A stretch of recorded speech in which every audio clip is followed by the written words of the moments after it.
Hello students, I am Krishna, Kitturani Chennamma Residential School, Onnaiknalli, Chenapatna Taluk, Ramnagara district.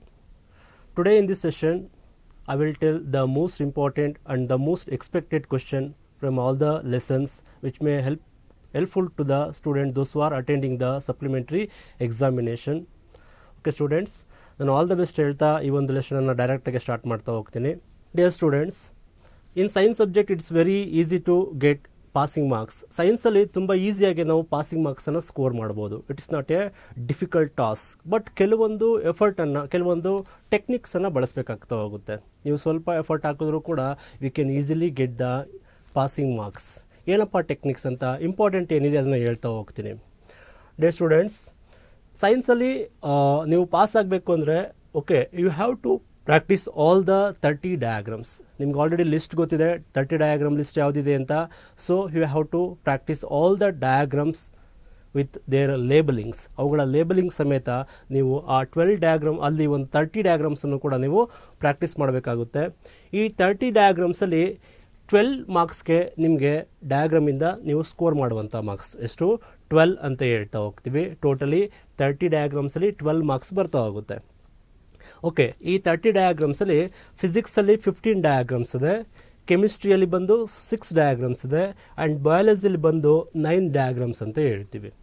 Okay, ಇಲ್ಲಿ ಬಂದಾಗ ಡಯಾಗ್ರಾಮ್ಸಲ್ಲಿ ಬಂದಾಗ almost multiple ಚಾಯ್ಸಲ್ಲಿ ಒಂದು diagram based ಕ್ವಶನನ್ನು ನೋಡ್ತಾ ಹೋಗ್ತೀವಿ. And ಕೆಲವೊಂದು ಸಲ ಏನಾಗುತ್ತೆ ಅಂದರೆ 4 ಮಾರ್ಕ್ಸ್ ಅಥವಾ 3 ಮಾರ್ಕ್ಸ್ಗೆ ಡಯಾಗ್ರಾಮ್ ಬೇಸ್ಡ್ ಕ್ವಶನನ್ನು ಕೂಡ ಕೇಳ್ತಾ ಹೋಗ್ತಾರೆ. ಸೊ ಹಾಗಾಗಿ you can score more than 12 marks. Okay, if you practice all the diagram with their labeling with their functions. Okay, ಅಷ್ಟು ಡಯಾಗ್ರಾಮನ್ನು ನೀವೆಲ್ಲರೂ ಕೂಡ ತುಂಬ ಚೆನ್ನಾಗಿ ಫಸ್ಟು ಪ್ರಾಕ್ಟೀಸ್ ಮಾಡ್ತಾ ಹೋಗಿ. ಓಕೆ, ಪ್ರತಿ ಲೆಸನಲ್ಲೂ ಕೂಡ ಇಂಪಾರ್ಟೆಂಟ್ ಥಿಂಗ್ಸ್ ಏನಿದೆ, okay the most important things ಏನಿದೆ ಅದನ್ನು ಹೇಳ್ತಾ ಹೋಗಿ. ಯಾವ ರೀತಿ ಕ್ವಶನನ್ನು ಕೇಳ್ಬೋದು, how can you write a smart answer, okay ಈಸಿಯಾಗಿ ರಿಸ್ಕ್ ಇಲ್ಲದಿರೋ ರೀತಿ ಹೇಗೆ ಬರೆಯೋದನ್ನು ಹೇಳ್ತಾ ಹೋಗ್ತೀನಿ. ಫಸ್ಟ್ ಒನ್ ಲೆಸನ್ ಯಾವುದು ಅಂತ ಅಂದರೆ chemical reaction and their equations ಅಂತ ಹೇಳ್ತಾ ಹೋಗ್ತೀವಿ. ಈ ಲೆಸನಲ್ಲಿ ಬರುವಂಥ ತುಂಬ ಮೇಜರ್ ಟಾಪಿಕ್ಸ್ ಯಾವುದು ಅಂತ ಅಂದರೆ chemical equation, writing the chemical equation and their balancing ಅಂತ ಹೇಳ್ತಾ ಹೋಗ್ತೀವಿ. ಕೆಮಿಕಲ್ ಈಕ್ವೇಷನನ್ನು ಹೇಗೆ ಅದನ್ನು ಬರೆಯುವಂಥದ್ದು ಮತ್ತು ಹೇಗೆ ಬ್ಯಾಲೆನ್ಸ್ ಮಾಡುವಂಥದ್ದು. Balancing chemical equation is very important. ಇದರಲ್ಲಿ 2 ಮಾರ್ಕ್ಸ್ಗೆ ಸಾಮಾನ್ಯವಾಗಿ ಕೇಳ್ತಾ ಇರ್ತಾರೆ, ಅದು ನಿಮಗೆ ಗೊತ್ತಿರಬೇಕು. And the differences between the 4 types of chemical reaction. 4 types of chemical ರಿಯಾಕ್ಷನ್ಸಲ್ಲಿ ಬರ್ತಾ ಹೋಗುತ್ತೆ. ಅದರಲ್ಲಿ chemical combination and chemical decomposition ಅಂತ ಹೇಳ್ತೀವಿ. ಅವುಗಳ ನಡುವೆ ಆ ಡಿಫ್ರೆನ್ಸಸ್ಸನ್ನು ಕೇಳ್ಬೋದು. ಅಥವಾ differences between the chemical displacement and chemical double displacement ಅಂತ ಹೇಳ್ತೀವಿ. ಅವುಗಳ ನಡುವೆ ಡಿಫ್ರೆನ್ಸಸ್ ವಿತ್ ಎಕ್ಸಾಂಪಲ್ಸನ್ನು ಕೇಳ್ಬೋದು. And one more topic is differences between oxidation and reduction. ಈ ಟಾಪಿಕಲ್ಲಿ next one is effects of oxidation. ಯಾವ್ಯಾವುದು ಅಂದರೆ ಕರೋಷನ್ ಆ್ಯಂಡ್ ರ್ಯಾನ್ಸಿಡಿಟಿ ಅಂತ ಹೇಳ್ತಾ ಹೋಗ್ತೀವಿ. ಸ್ಟೂಡೆಂಟ್ಸ್, ಇಲ್ಲಿ ನೋಡಿ, ಈ ಟಾಪಿಕಲ್ಲಿ ಬಂದಾಗ ಇಷ್ಟು ಟಾಪಿಕಲ್ಲಿ ಇಲ್ಲಿ ಕ್ವಶನನ್ನು ಕೇಳುವಾಗ up to chemical equation based ಮೇಲೆ ಒಂದು ಕ್ವಶನನ್ನು ಕೇಳಿದ್ರೆ, ಇನ್ನು ಡಿಫ್ರೆನ್ಸಸ್ ಏನಿದೆ, ಆಕ್ಸಿಡೇಷನ್ ರಿಡಕ್ಷನ್ ಇದೆ, ಈ ಟಾಪಿಕಲ್ಲಿ ಒಂದು ಕ್ವಶನ್ ಆಲ್ಮೋಸ್ಟ್ ಬರ್ತಾ ಆಗುತ್ತೆ. ಹಾಗಾಗಿ ಎರಡರಲ್ಲೂ ಕೂಡ ನಾವು ರೆಡಿ ಆದರೆ ಎರಡೂ ಟಾಪಿಕಲ್ಲಿ, ಈ ಎರಡೂ ಕಂಟೆಂಟಲ್ಲಿ ನಾವು ಏನು ಮಾಡ್ಬೋದು, ಮಾರ್ಕ್ಸನ್ನು ಸ್ಕೋರ್ ಮಾಡ್ಬೋದು ಅಂತ ಹೇಳ್ತಾ ಹೋಗ್ತೀವಿ. Let's see the topic chemical reaction and equation. Chemical reaction and equation ಇಲ್ಲಿ ಬಂದಾಗ ವಾಟ್ ಈಸ್ ಕೆಮಿಕಲ್ ರಿಯಾಕ್ಷನ್ ಅಂತ ಕೇಳ್ಬೋದು. What is chemical reaction? Chemical reaction is a reaction, it's a process in which the original substance lost their nature and identity. ಯಾವುದೇ ಒಂದು substance chemical ರಿಯಾಕ್ಷನ್ಗೆ ಒಳಪಟ್ಟರೆ ಅದರ original nature ಏನಾಗಿದೆ ಕಳ್ಕೊಳ್ಳುತ್ತೆ, ಅದರ ಐಡೆಂಟಿಟಿನೂ ಕಳ್ಕೊಳ್ಳುತ್ತೆ, ಅದರ ಪ್ರಾಪರ್ಟೀಸು ಕೂಡ change ಆಗ್ತಾ ಹೋಗುತ್ತೆ ಅಂತ ಹೇಳ್ತೀವಿ. And finally it forms the new substances which as a new different properties. ಅದರ ಹೊಸ ಪ್ರಾಪರ್ಟೀಸ್ಗಳನ್ನು ಹೇಳ್ಕೊಂಡಿರುತ್ತೆ ಅಂತ ಹೇಳ್ತಾ ಹೋಗ್ತೀವಿ. So original substance lost their nature and identity and forms new substances with different properties. Okay, it is called chemical reaction ಅಂತ ಹೇಳ್ತಾ ಹೋಗ್ತೀವಿ. ಕೆಮಿಕಲ್ ಈಕ್ವೇಷನ್ ಅಂದರೆ ಏನು? Chemical equation symbolic representation of chemical reaction using symbols and formulas. ಸಿಂಬಲ್ಸನ್ನು ಮತ್ತು chemical ಫಾರ್ಮುಲಾಸ್ಗಳನ್ನು ಬಳಸ್ಕೊಂಡು ನಾವು equation symbolic ರೆಪ್ರೆಸೆಂಟೇಷನಲ್ಲಿ ಬರೀತಾ ಹೋದರೆ ಅದನ್ನು ನಾವೇನಂತ ಹೇಳ್ತೀವಿ ಕೆಮಿಕಲ್ ಈಕ್ವೇಷನ್ ಅಂತ ಹೇಳ್ತಾ ಹೋಗ್ತೀವಿ. ಬ್ಯಾಲೆನ್ಸಿಂಗು ತುಂಬ ಚೆನ್ನಾಗಿ ನಿಮಗೆ ಗೊತ್ತಿರಬೇಕು. ಅಲ್ಲಿ ಆಲ್ಮೋಸ್ಟು 2 ಮಾರ್ಕ್ಸ್ಗೆ ಕೇಳುವಂಥ ಸಾಧ್ಯತೆಗಳು ಇರ್ತಾ ಹೋಗುತ್ತೆ ಅಂತ ಹೇಳ್ತಾ ಹೋಗ್ತೀವಿ. And why should we balance the chemical equation? ಈ ಕ್ವಶನನ್ನು ಆಲ್ರೆಡಿ ನಿಮ್ಮ ಬೋರ್ಡ್ ಎಕ್ಸಾಮಲ್ಲಿ ಕೇಳಿದ್ದಾರೆ. ಯಾಕೆ ನಾವು ಕೆಮಿಕಲ್ ಈಕ್ವೇಷನನ್ನು ಬ್ಯಾಲೆನ್ಸ್ ಮಾಡಬೇಕು? ಸ್ಟೂಡೆಂಟ್ಸ್, ನಿಮಗೆ ಗೊತ್ತಿದೆ law of conservation of mass. According to this law of conservation of mass can neither be created nor be destroyed. ಅಂದರೆ ರಿಯಾಕ್ಟೆಂಟಲ್ಲಿ ಎಷ್ಟು ಮಾಸ್ ಇರ್ತಾ ಹೋಗುತ್ತೋ ಪ್ರಾಡಕ್ಟಲ್ಲೂ ಕೂಡ ಅಷ್ಟೇ ಮಾಸ್ ಇರಬೇಕು. ಸೊ ಹಾಗಾಗಿ we should balance the chemical equation. ಹಾಗಾದರೆ ಎಕ್ಸಾಂಪಲ್ಸನ್ನು ಕೇಳ್ಬೋದು. Digestion of food, respiration, rusting of iron, burning of magnesium ribbon, formation of curd. These are all the different examples for chemical reaction. Okay, ಅವುಗಳು ನಿಮಗೆ ಗೊತ್ತಿರಬೇಕು. ಇಲ್ಲಿ ಒಂದಂತ ಅಂದರೆ new substance ಏನಾಗುತ್ತೆ form ಆಗ್ತಾ ಹೋಗುತ್ತೆ. ಓಕೆ, ಅದರಲ್ಲಿ ಹೊಸ ಪ್ರಾಪರ್ಟೀಸ್ಗಳು ಕೂಡ ಇರ್ತಾ ಹೋಗುತ್ತೆ ಅಂತ ಹೇಳ್ತೀವಿ. ನೆಕ್ಸ್ಟ್ ಒನ್, ಹಾಗಾದರೆ how can we know that whether the chemical reaction takes place or not? Chemical reaction ಆಗಿದೆಯಾ ಇಲ್ವಾ ಅಂತ ಹೇಗೆ ಗೊತ್ತಾಗ್ತಾ ಹೋಗುತ್ತೆ? ಓಕೆ, ಕೆಮಿಕಲ್ ಚೇಂಜಸ್ ಆಗಿದೆ ಅಂದರೆ ಇಟ್ ಇನ್ವಾಲ್ವ್ಸ್ ಸರ್ಟನ್ ಚೇಂಜಸ್. ಅಲ್ಲಿ ಕೆಲವೊಂದು ಚೇಂಜಸ್ ಇದೆ. By observing that changes, we can easily conclude that chemical reaction has been takes place. Chemical reaction ಆಗಿದೆ ಅನ್ನುವಂಥದ್ದು ನಮಗೆ ಇಲ್ಲಿ ಸ್ಪಷ್ಟವಾಗಿ ಏನಾಗುತ್ತೆ ಗೊತ್ತಾಗ್ತಾ ಹೋಗುತ್ತೆ. ಇಲ್ಲಿ ಇದನ್ನು ನಿಮಗೆ 2 ಮಾರ್ಕ್ಸ್ ಕೂಡ ಕೇಳ್ಬೋದು. What are the changes involved in the chemical reaction? ಅಲ್ಲಿ ಬಂದಾಗ ಫಸ್ಟ್ ಒನ್ ಯಾವುದು ಅಂತ ಅಂದರೆ ಚೇಂಜ್ ಇನ್ ಸ್ಟೇಟ್ ಅಂತ ಹೇಳ್ತೀವಿ. ಅಂದರೆ ಸಾಲಿಡಿಂದ ಲಿಕ್ವಿಡಿಂದ ಗ್ಯಾಸಿಯಸ್ ಸ್ಟೇಟ್ಗೆ ಅದರ ಸ್ಟೇಟ್ ಏನಾಗಿರ್ಬೋದು ಚೇಂಜ್ ಆಗಿರ್ಬೋದು ಅಂತ ಹೇಳ್ತಾ ಹೋಗ್ತೀವಿ. ಬಟ್ ಎಲ್ಲ ಚೇಂಜಸ್ಸು ಎಲ್ಲ ಕೆಮಿಕಲ್ ಸ್ಟೇಟ್ ಚೇಂಜ್ ಆದರೂ ಕೂಡ ಅದನ್ನು ಕೆಮಿಕಲ್ ರಿಯಾಕ್ಷನ್ ಅಂತ ಹೇಳಲಿಕ್ಕೆ ಬರಲ್ಲ. ಫಾರ್ ಎಕ್ಸಾಂಪಲ್, ಈಗ ನಾವು ಐಸ್ ಅಂತ ತಗೊಂಡಾಗ it is solid in state. Okay, if you apply certain heat it turns to liquid water. Okay, ಅಲ್ಲಿ ಸ್ಟೇಟ್ ಆಯಿತು, ಚೇಂಜಸ್ ಆಯಿತು. ಯಾವುದು ಸಾಲಿಡಿಂದ ಏನಾಗಿದೆ ಲಿಕ್ವಿಡ್ ವಾಟರ್ ಆಗಿದೆ. ಅದನ್ನು ನಾವು ಕೆಮಿಕಲ್ ರಿಯಾಕ್ಷನ್ ಅಂತ ಕರೆಯಲ್ಲ. ಕಾರಣ ಏನು ಅಂತ ಅಂದರೆ there is no formation of new substance. ಅಲ್ಲಿ ಯಾವುದೇ ರೀತಿಯ ಹೊಸ ಫಾರ್ಮೇಷನ್ ಉಂಟಾಗಲ್ಲ. ಅಂದರೆ ಕೆಮಿಕಲ್ ರಿಯಾಕ್ಷನ್ ಆಗುವಾಗ okay the break down of chemical bonds and formation of chemical bonds takes place. ಅಲ್ಲಿ ಕೆಮಿಕಲ್ ಬಾಂಡ್ಸ್ ಬ್ರೇಕ್ ಆಗುತ್ತೆ, ಕೆಲವೊಂದು ಹೊಸ ಬಾಂಡ್ಸ್ಗಳೇನಾಗುತ್ತೆ ಫಾರ್ಮ್ ಆಗ್ತಾ ಹೋಗುತ್ತೆ. So it is the one change ಅಂತ ಹೇಳ್ತೀವಿ, change in state. And second one is change in colour. ಅದರ ಕಲರಲ್ಲಿ ಚೇಂಜ್ ಆಗ್ಬೋದು. And evolution of gas evolution ಆಗ್ಬೋದು, ಸ್ಮೋಕ್ ಬರ್ಬೋದು. Okay, it is also one of the change involved in the chemical reaction. And change in temperature change ಆಗ್ಬೋದು. That temperature may be rise ಆಗ್ಬೋದು ಅಥವಾ decrease ಆಗ್ಬೋದು. Okay, ಆ ಒಂದು ಚೇಂಜಸನ್ನು ನಾವು ನೋಡ್ತಾ ಹೋಗ್ತೀವಿ. These are the common changes, they are involved in the chemical reaction. Based on the change in temperature, the chemical reaction can be classified into 2 types. ಮತ್ತೆ ನಾವು ಅದನ್ನು 2 ರೀತಿ ಕ್ಲಾಸಿಫೈ ಮಾಡ್ಬೋದು. ಅದು ಯಾವುದು ಅಂತ ಅಂದರೆ the first one is exothermic chemical reaction ಅಂತ ಹೇಳ್ತೀವಿ. And second one is endothermic chemical reaction. Okay students, ಇಲ್ಲೇ ಇದೆ exothermic. Exo means outside, therma means temperature. The temperature released along with the formation of products or new compounds. ಯಾವ chemical ರಿಯಾಕ್ಷನಲ್ಲಿ heat release ಆಗ್ತಾ ಹೋಗುತ್ತೆ along with the formation of products. ಇದನ್ನು ನಾವೇನಂತ ಹೇಳ್ತೀವಿ exothermic reaction ಅಂತ ಹೇಳ್ತಾ ಹೋಗ್ತೀವಿ. ಈಗ ನಿಮ್ಮ ಟೆಕ್ಸ್ಟ್ ಬುಕ್ಕಲ್ಲೂ ಕೂಡ ನೀವು ಕೆಲವೊಂದು ಡಯಾಗ್ರಾಮ್ಸನ್ನು ನೀವು ಕೊಟ್ಟಿದ್ದಾರೆ ನೋಡಿರ್ಬೋದು. ಅಲ್ಲಿ ಒಂದು ಕಾನಿಕಲ್ ಫ್ಲಾಸ್ಕ್ ಇದೆ, ಅಲ್ಲಿ ಜಿಂಕ್ ಗ್ರ್ಯಾನ್ಯೂಲ್ಸನ್ನು ಆ್ಯಸಿಡ್ಗೆ ಆ್ಯಡ್ ಮಾಡಿದಾಗ ಓಕೆ ಆ ಒಂದು ಕಾನಿಕಲ್ ಫ್ಲಾಸ್ಕ್ ಏನಾಗುತ್ತೆ ಟಚ್ ಮಾಡಿದಾಗ ಹೀಟ್ ಆಗುತ್ತೆ. It's an example for exothermic reaction ಅಂತ ಹೇಳ್ತೀವಿ. And one more example is when we treat the calcium oxide with water. Calcium ಆಕ್ಸೈಡ್ಗೆ ವಾಟರ್ ಜೊತೆ ಟ್ರೀಟ್ ಮಾಡಿದ್ರೆ it gives calcium hydroxide with certain amount of heat. ಇಲ್ಲಿ ನೋಡಿ, calcium oxide ಅಂತ ಹೇಳ್ತೀವಿ. Calcium ಆಕ್ಸೈಡ್ಗೆ quick lime ಅಂತ ಹೇಳ್ತಾ ಹೋಗ್ತೀವಿ. When it is treated with water it gives slaked lime, means calcium hydroxide with heat, certain amount of heat. ಇಲ್ಲಿ ಬಂದಾಗ ನೋಡಿ, ಇವುಗಳಲ್ಲಿ ಬಂದಾಗ ಕ್ಯಾಲ್ಶಿಯಂ ಆಕ್ಸೈಡು ಮತ್ತು ವಾಟರ್ನ ಇದನ್ನು ರಿಯಾಕ್ಟೆಂಟ್ಸ್ ಅಂತ ಹೇಳ್ತೀವಿ, ಇವುಗಳನ್ನು ಏನಂತ ಹೇಳ್ತೀವಿ, ಪ್ರಾಡಕ್ಟ್ಸ್ ಅಂತ ಹೇಳ್ತೀವಿ. ಓಕೆ, ಇವುಗಳ ಬಗ್ಗೆ ನಿಮಗೆ ಗೊತ್ತಿರಬೇಕು. And second one is endothermic reaction. Endo means inside, thermo means temperature. Thermo means temperature ಅಂತ ಹೇಳ್ತಾ ಹೋಗ್ತೀವಿ. The temperature it requires energy in the form of heat or in the form of light or in the form of electricity.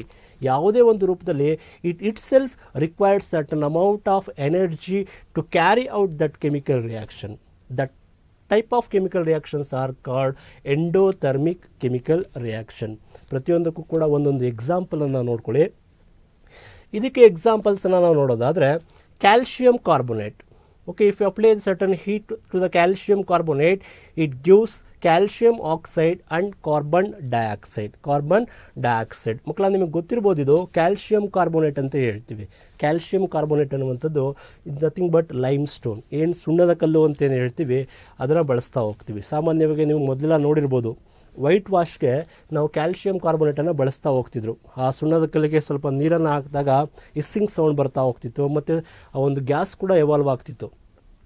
ಅದನ್ನು ಏನು ಮಾಡ್ತಿದ್ರು, white ವಾಶ್ಗೆ ಗೋಡೆಗಳಿಗೆ ಆ white ವಾಶ್ವನ್ನು ಮಾಡಲಿಕ್ಕೆ ಮೊದಲೆಲ್ಲ ಇದೇ ರೀತಿಯ ಒಂದು ಕ್ಯಾಲ್ಶಿಯಂ ಕಾರ್ಬೋನೇಟನ್ನು ಬಳಸ್ತಾ ಹೋಗ್ತಿದ್ರು ಅಂತ ಹೇಳ್ತೀವಿ. It is an example for endothermic reaction. ಅಥವಾ ಇದನ್ನು ಇನ್ನೂ ಕೂಡ ಡಿಫ್ರೆಂಟಾಗಿ ಹೇಗೆ ಕೇಳ್ಬೋದು ಅಂತ ಅಂದರೆ, limestone is added we apply the certain heat to the limestone, write the chemical equation ಅಂತಲೇ ಕೇಳ್ಬೋದು. ಓಕೆ, ಆಗ ಈ ಈಕ್ವೇಷನನ್ನು ನೀವೇನು ಮಾಡಬೇಕಾಗುತ್ತೆ, ಬರಿಬೇಕಾಗುತ್ತೆ ಅಂತ ಹೇಳ್ತೀವಿ. ಸೊ ಕ್ವಿಕ್ ಲೈಮ್ ಅಂದರೆ ಗೊತ್ತಿರಲಿ, ಕ್ಯಾಲ್ಶಿಯಂ ಆಕ್ಸೈಡ್, ಸ್ಲೇಕ್ವುಡ್ ಲೈಮ್ ಅಂತ ಅಂದರೆ ಕ್ಯಾಲ್ಶಿಯಂ ಹೈಡ್ರಾಕ್ಸೈಡ್, ಲೈಮ್ ಸ್ಟೋನ್ ಅಂತ ಅಂದರೆ ಕ್ಯಾಲ್ಶಿಯಂ ಕಾರ್ಬೋನೇಟ್. ಅವುಗಳ ಮಾಲಿಕ್ಯುಲರ್ ಫಾರ್ಮುಲಾಸ್ಗಳು ನಿಮಗೆ ಗೊತ್ತಿರಲಿ. Okay, this are the two types of reaction based on the change in temperature in a given chemical reaction. And next one is, okay, majorly all the chemical reactions are classified into 4 types. 4 ರೀತಿ ನಾವು divide ಮಾಡ್ತಾ ಹೋಗ್ತೀವಿ.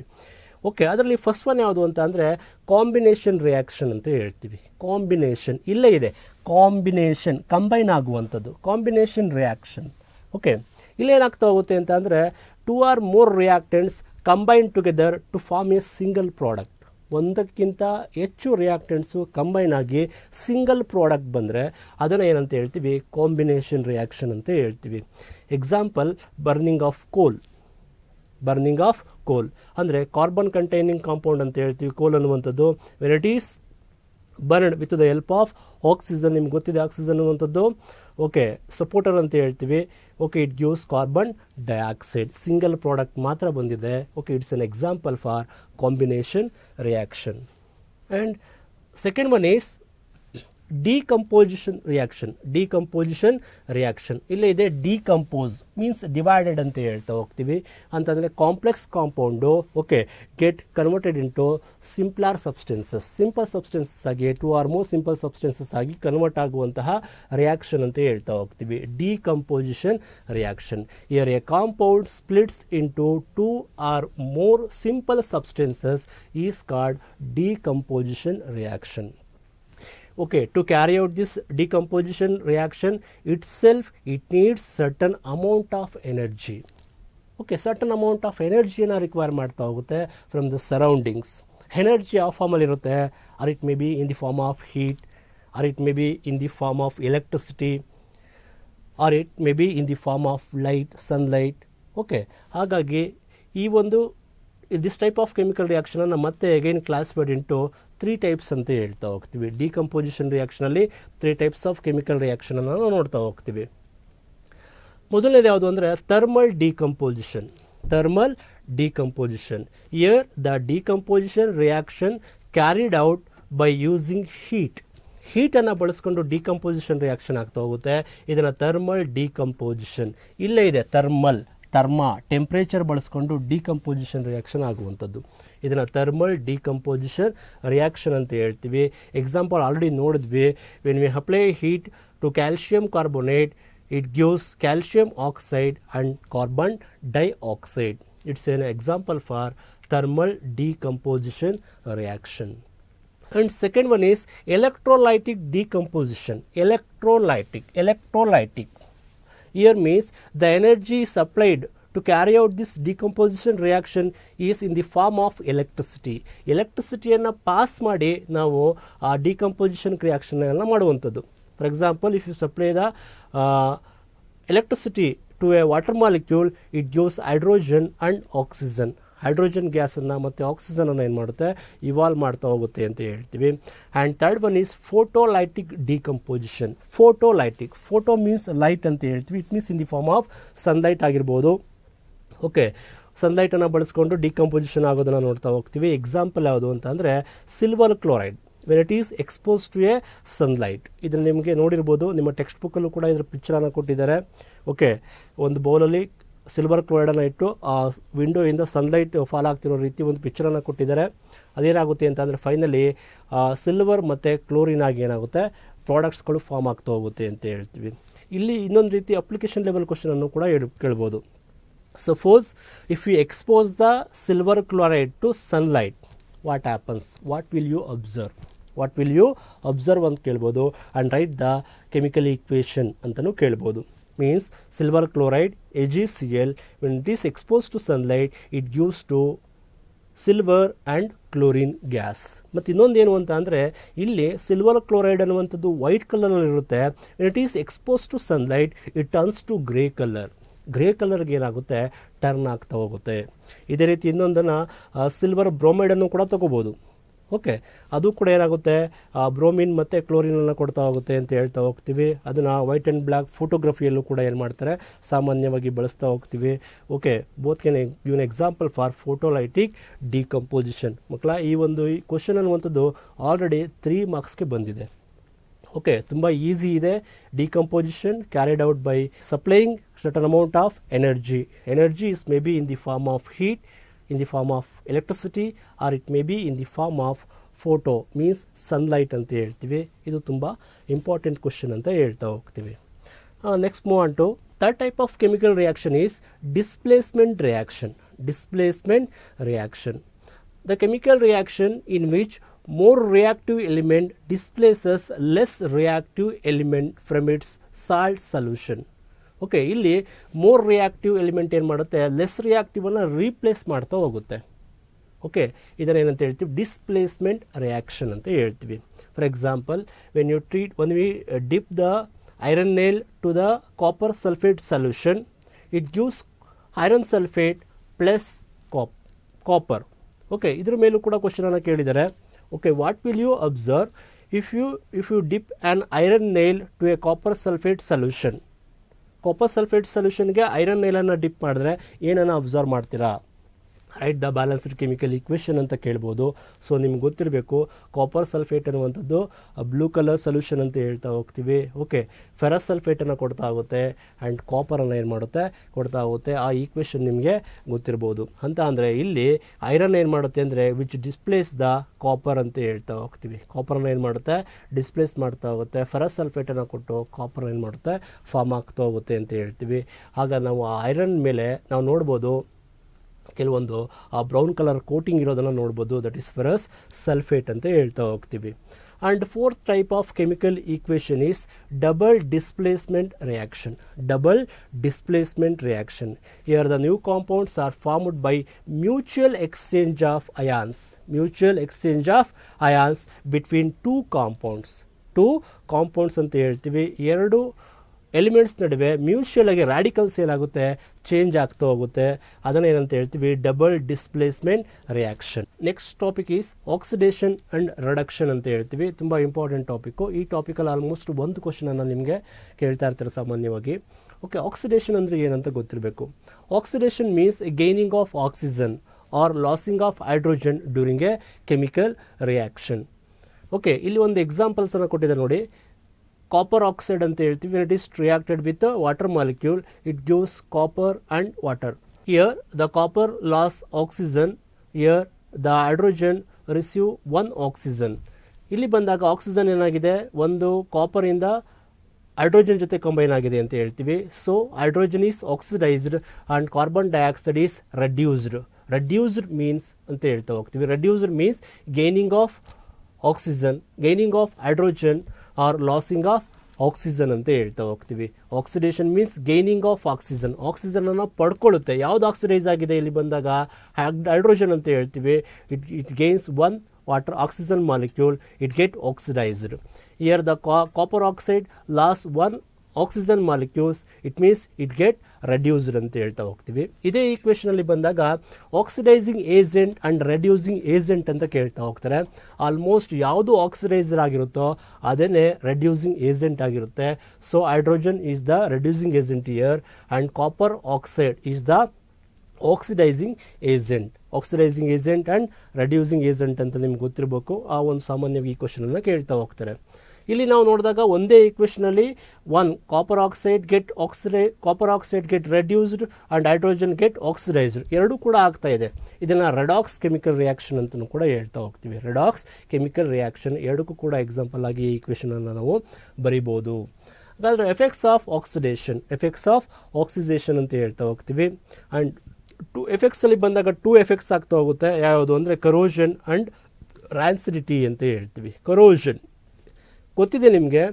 When the more react to metal, when it is exposed to a moisture, air or acid, it get corroded. This process is known as oxidation. ಈಗ iron crore ಆದಾಗ ನೋಡಿರ್ಬೋದು, ಅದರ surface brownish ಕಲರ್ಗೆ turn ಆಗ್ತಾ ಹೋಗುತ್ತೆ. ಓಕೆ, ಅದನ್ನು ನಾವು ರಸ್ಟಿಂಗ್ ಆಫ್ ಐರನ್ ಅಂತ ಹೇಳ್ತಾ ಹೋಗ್ತೀವಿ. ಅದೇ ರೀತಿ ಸಿಲ್ವರ್ ಕರೋಷನ್ ಆದಾಗ ಅದರ ಬ್ಲ್ಯಾಕ್ ಕಲರ್ಗೆ ಟರ್ನ್ ಆಗ್ತಾ ಹೋಗುತ್ತೆ. ಕಾಪರ್ ಅದು ಕರೋಷನ್ ಆದಾಗ ಗ್ರೀನ್ ಕಲರ್ಗೆ ಏನಾಗುತ್ತೆ, ಟರ್ನ್ ಆಗ್ತಾ ಹೋಗುತ್ತೆ. ಓಕೆ, ಇಲ್ಲೇನಾಗಿದೆ, ಕಲರ್ ಚೇಂಜ್ ಆಗ್ತಾ ಹೋಗುತ್ತೆ. ಓಕೆ, ಅದರಿಂದ ನಮಗೆ ಅಲ್ಲಿ ಕರೋಷನ್ ಆಗಿದೆ ಅನ್ನುವಂಥದ್ದು. By changing that colour we can observe that one.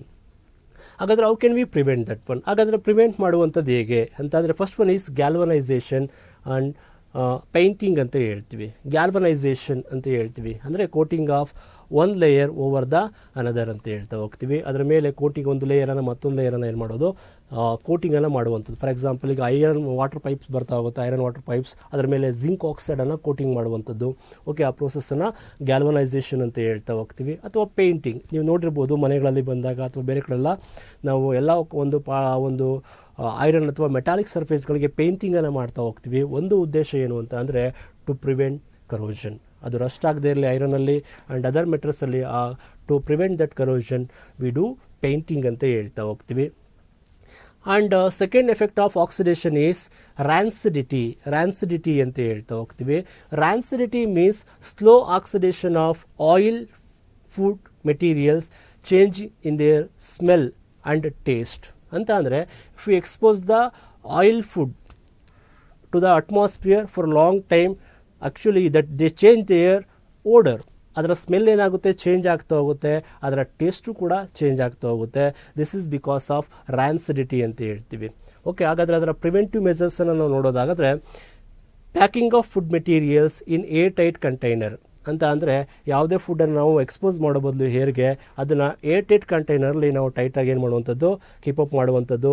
And we can store that food material at low temperature means refrigeration means storing of food materials at low temperature ಅಂತ ಹೇಳ್ತೀವಿ. We can slow down the oxidation process.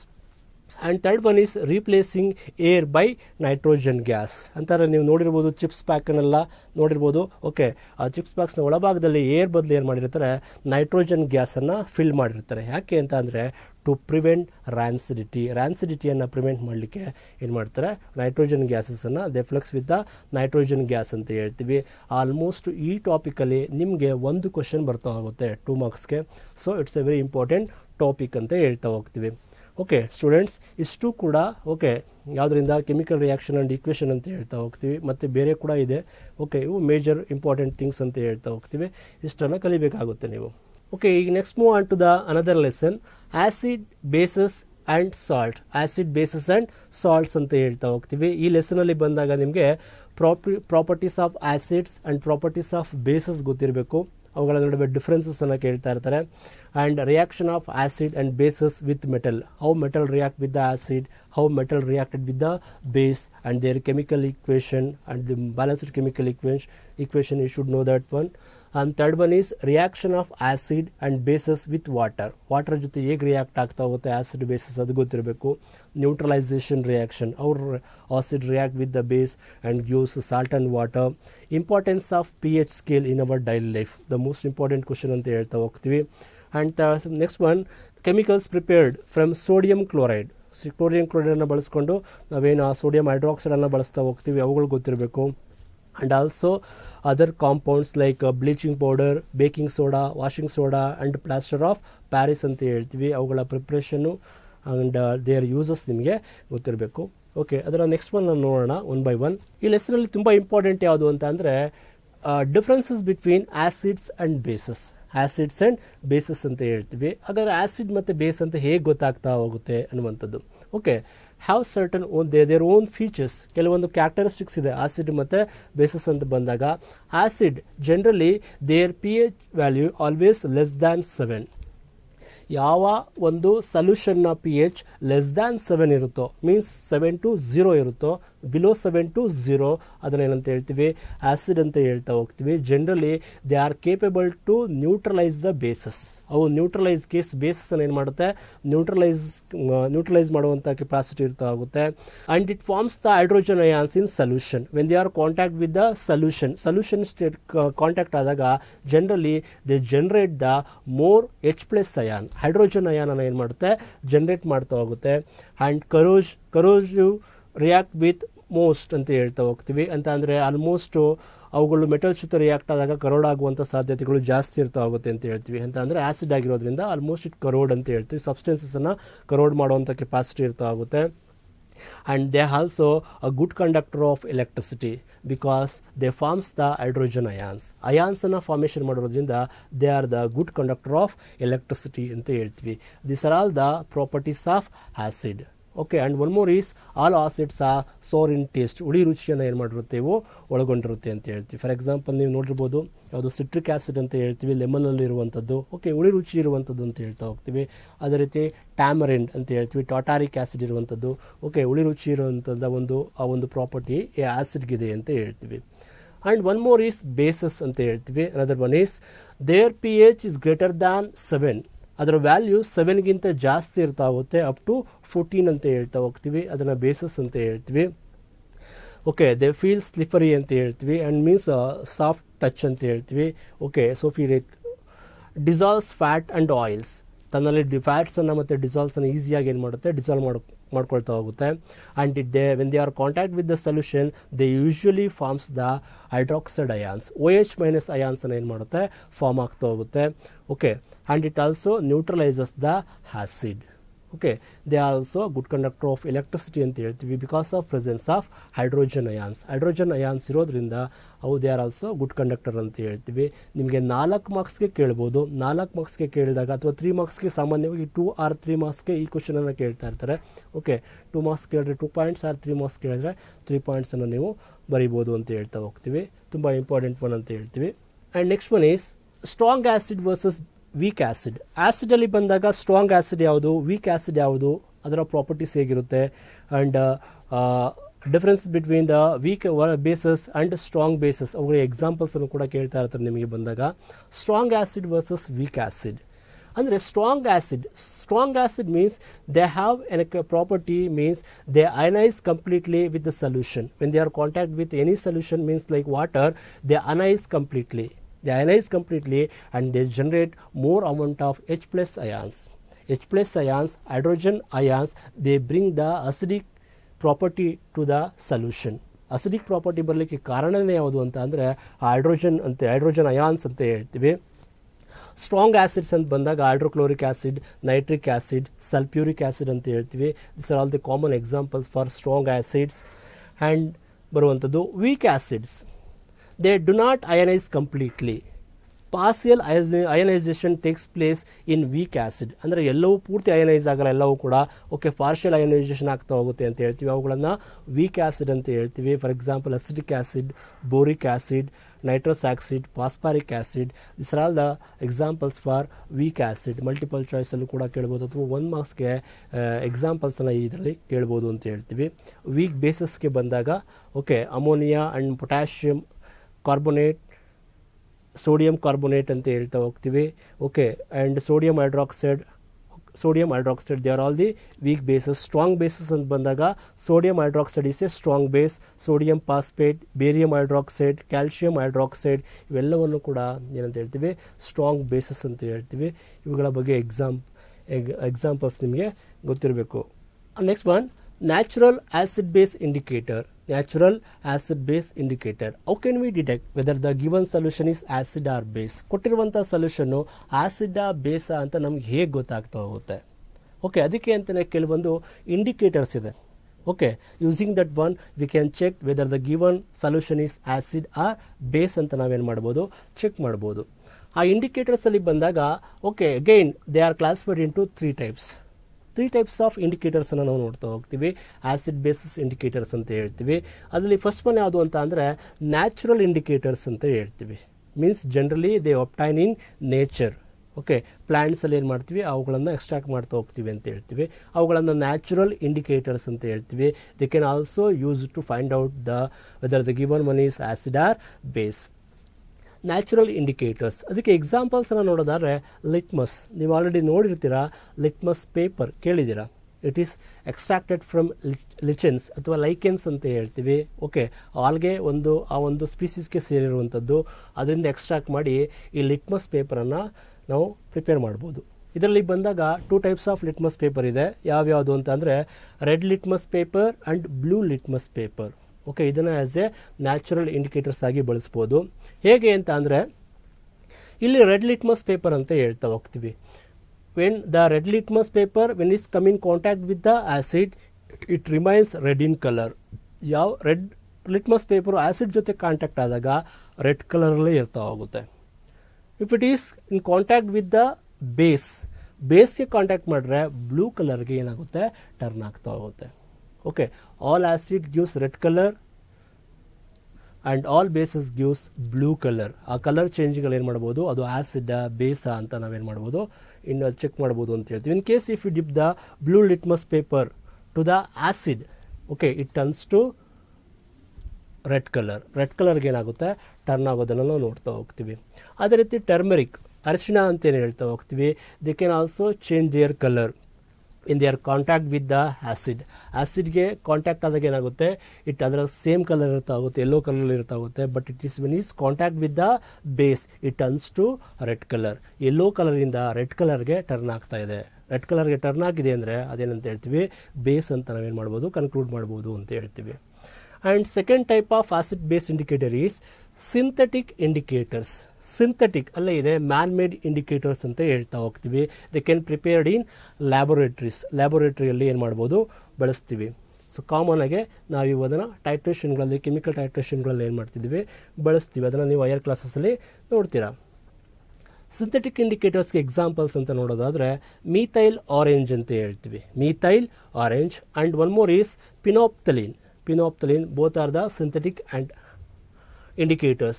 Methyl orange, they gives red color to the ಆ್ಯಸಿಡ್ಗೆ contact ಆದಾಗ red ಕಲರನ್ನು ಕೊಡುತ್ತೆ, base ಜೊತೆ contact ಆದಾಗ yellow ಕಲರನ್ನು ಕೊಡ್ತಾ ಹೋಗುತ್ತೆ. ಅದೇ ರೀತಿ ಪಿನೋಪ್ತಲೀನ್ ಅಂತ ಹೇಳ್ತೀವಿ, ಆಸಿಡ್ ಜೊತೆ ಕಲರ್ಲೆಸ್ ಅಂತ ಹೇಳ್ತಾ ಹೋಗ್ತೀವಿ, ಯಾವುದೇ ಕಲರನ್ನು ಉಂಟು ಮಾಡೋದಿಲ್ಲ ಅಂತ ಹೇಳ್ತೀವಿ. When is come in contact with the base the colour turns to pink ಅಂತ ಹೇಳ್ತೀವಿ. ಪಿಂಕ್ ಕಲರ್ಗೆ ಏನಾಗುತ್ತೆ, ಟರ್ನ್ ಮಾಡ್ತಾ ಹೋಗುತ್ತೆ. ಇದರ ನಾಲೆಡ್ಜನ್ನು ಪಡ್ಕೊಂಡು ಕೆಲವರು ಮೂಢನಂಬಿಕೆಗಳು ಅಂತೇನು ಹೇಳ್ತೀವಿ, ಅವುಗಳಲ್ಲೂ ಕೂಡ ಜನಗಳನ್ನು ಮಿಸ್ಯೂಸ್ ಮಾಡುವಂಥ ಸಾಧ್ಯತೆಗಳು ಇರ್ತಾ ಹೋಗುತ್ತೆ. ಯಾಕೆ ಅಂತಂದರೆ ಅದರ ಕಲರ್ ಏನಾಗುತ್ತೆ, ಚೇಂಜ್ ಆಗ್ತಾ ಹೋಗುತ್ತೆ.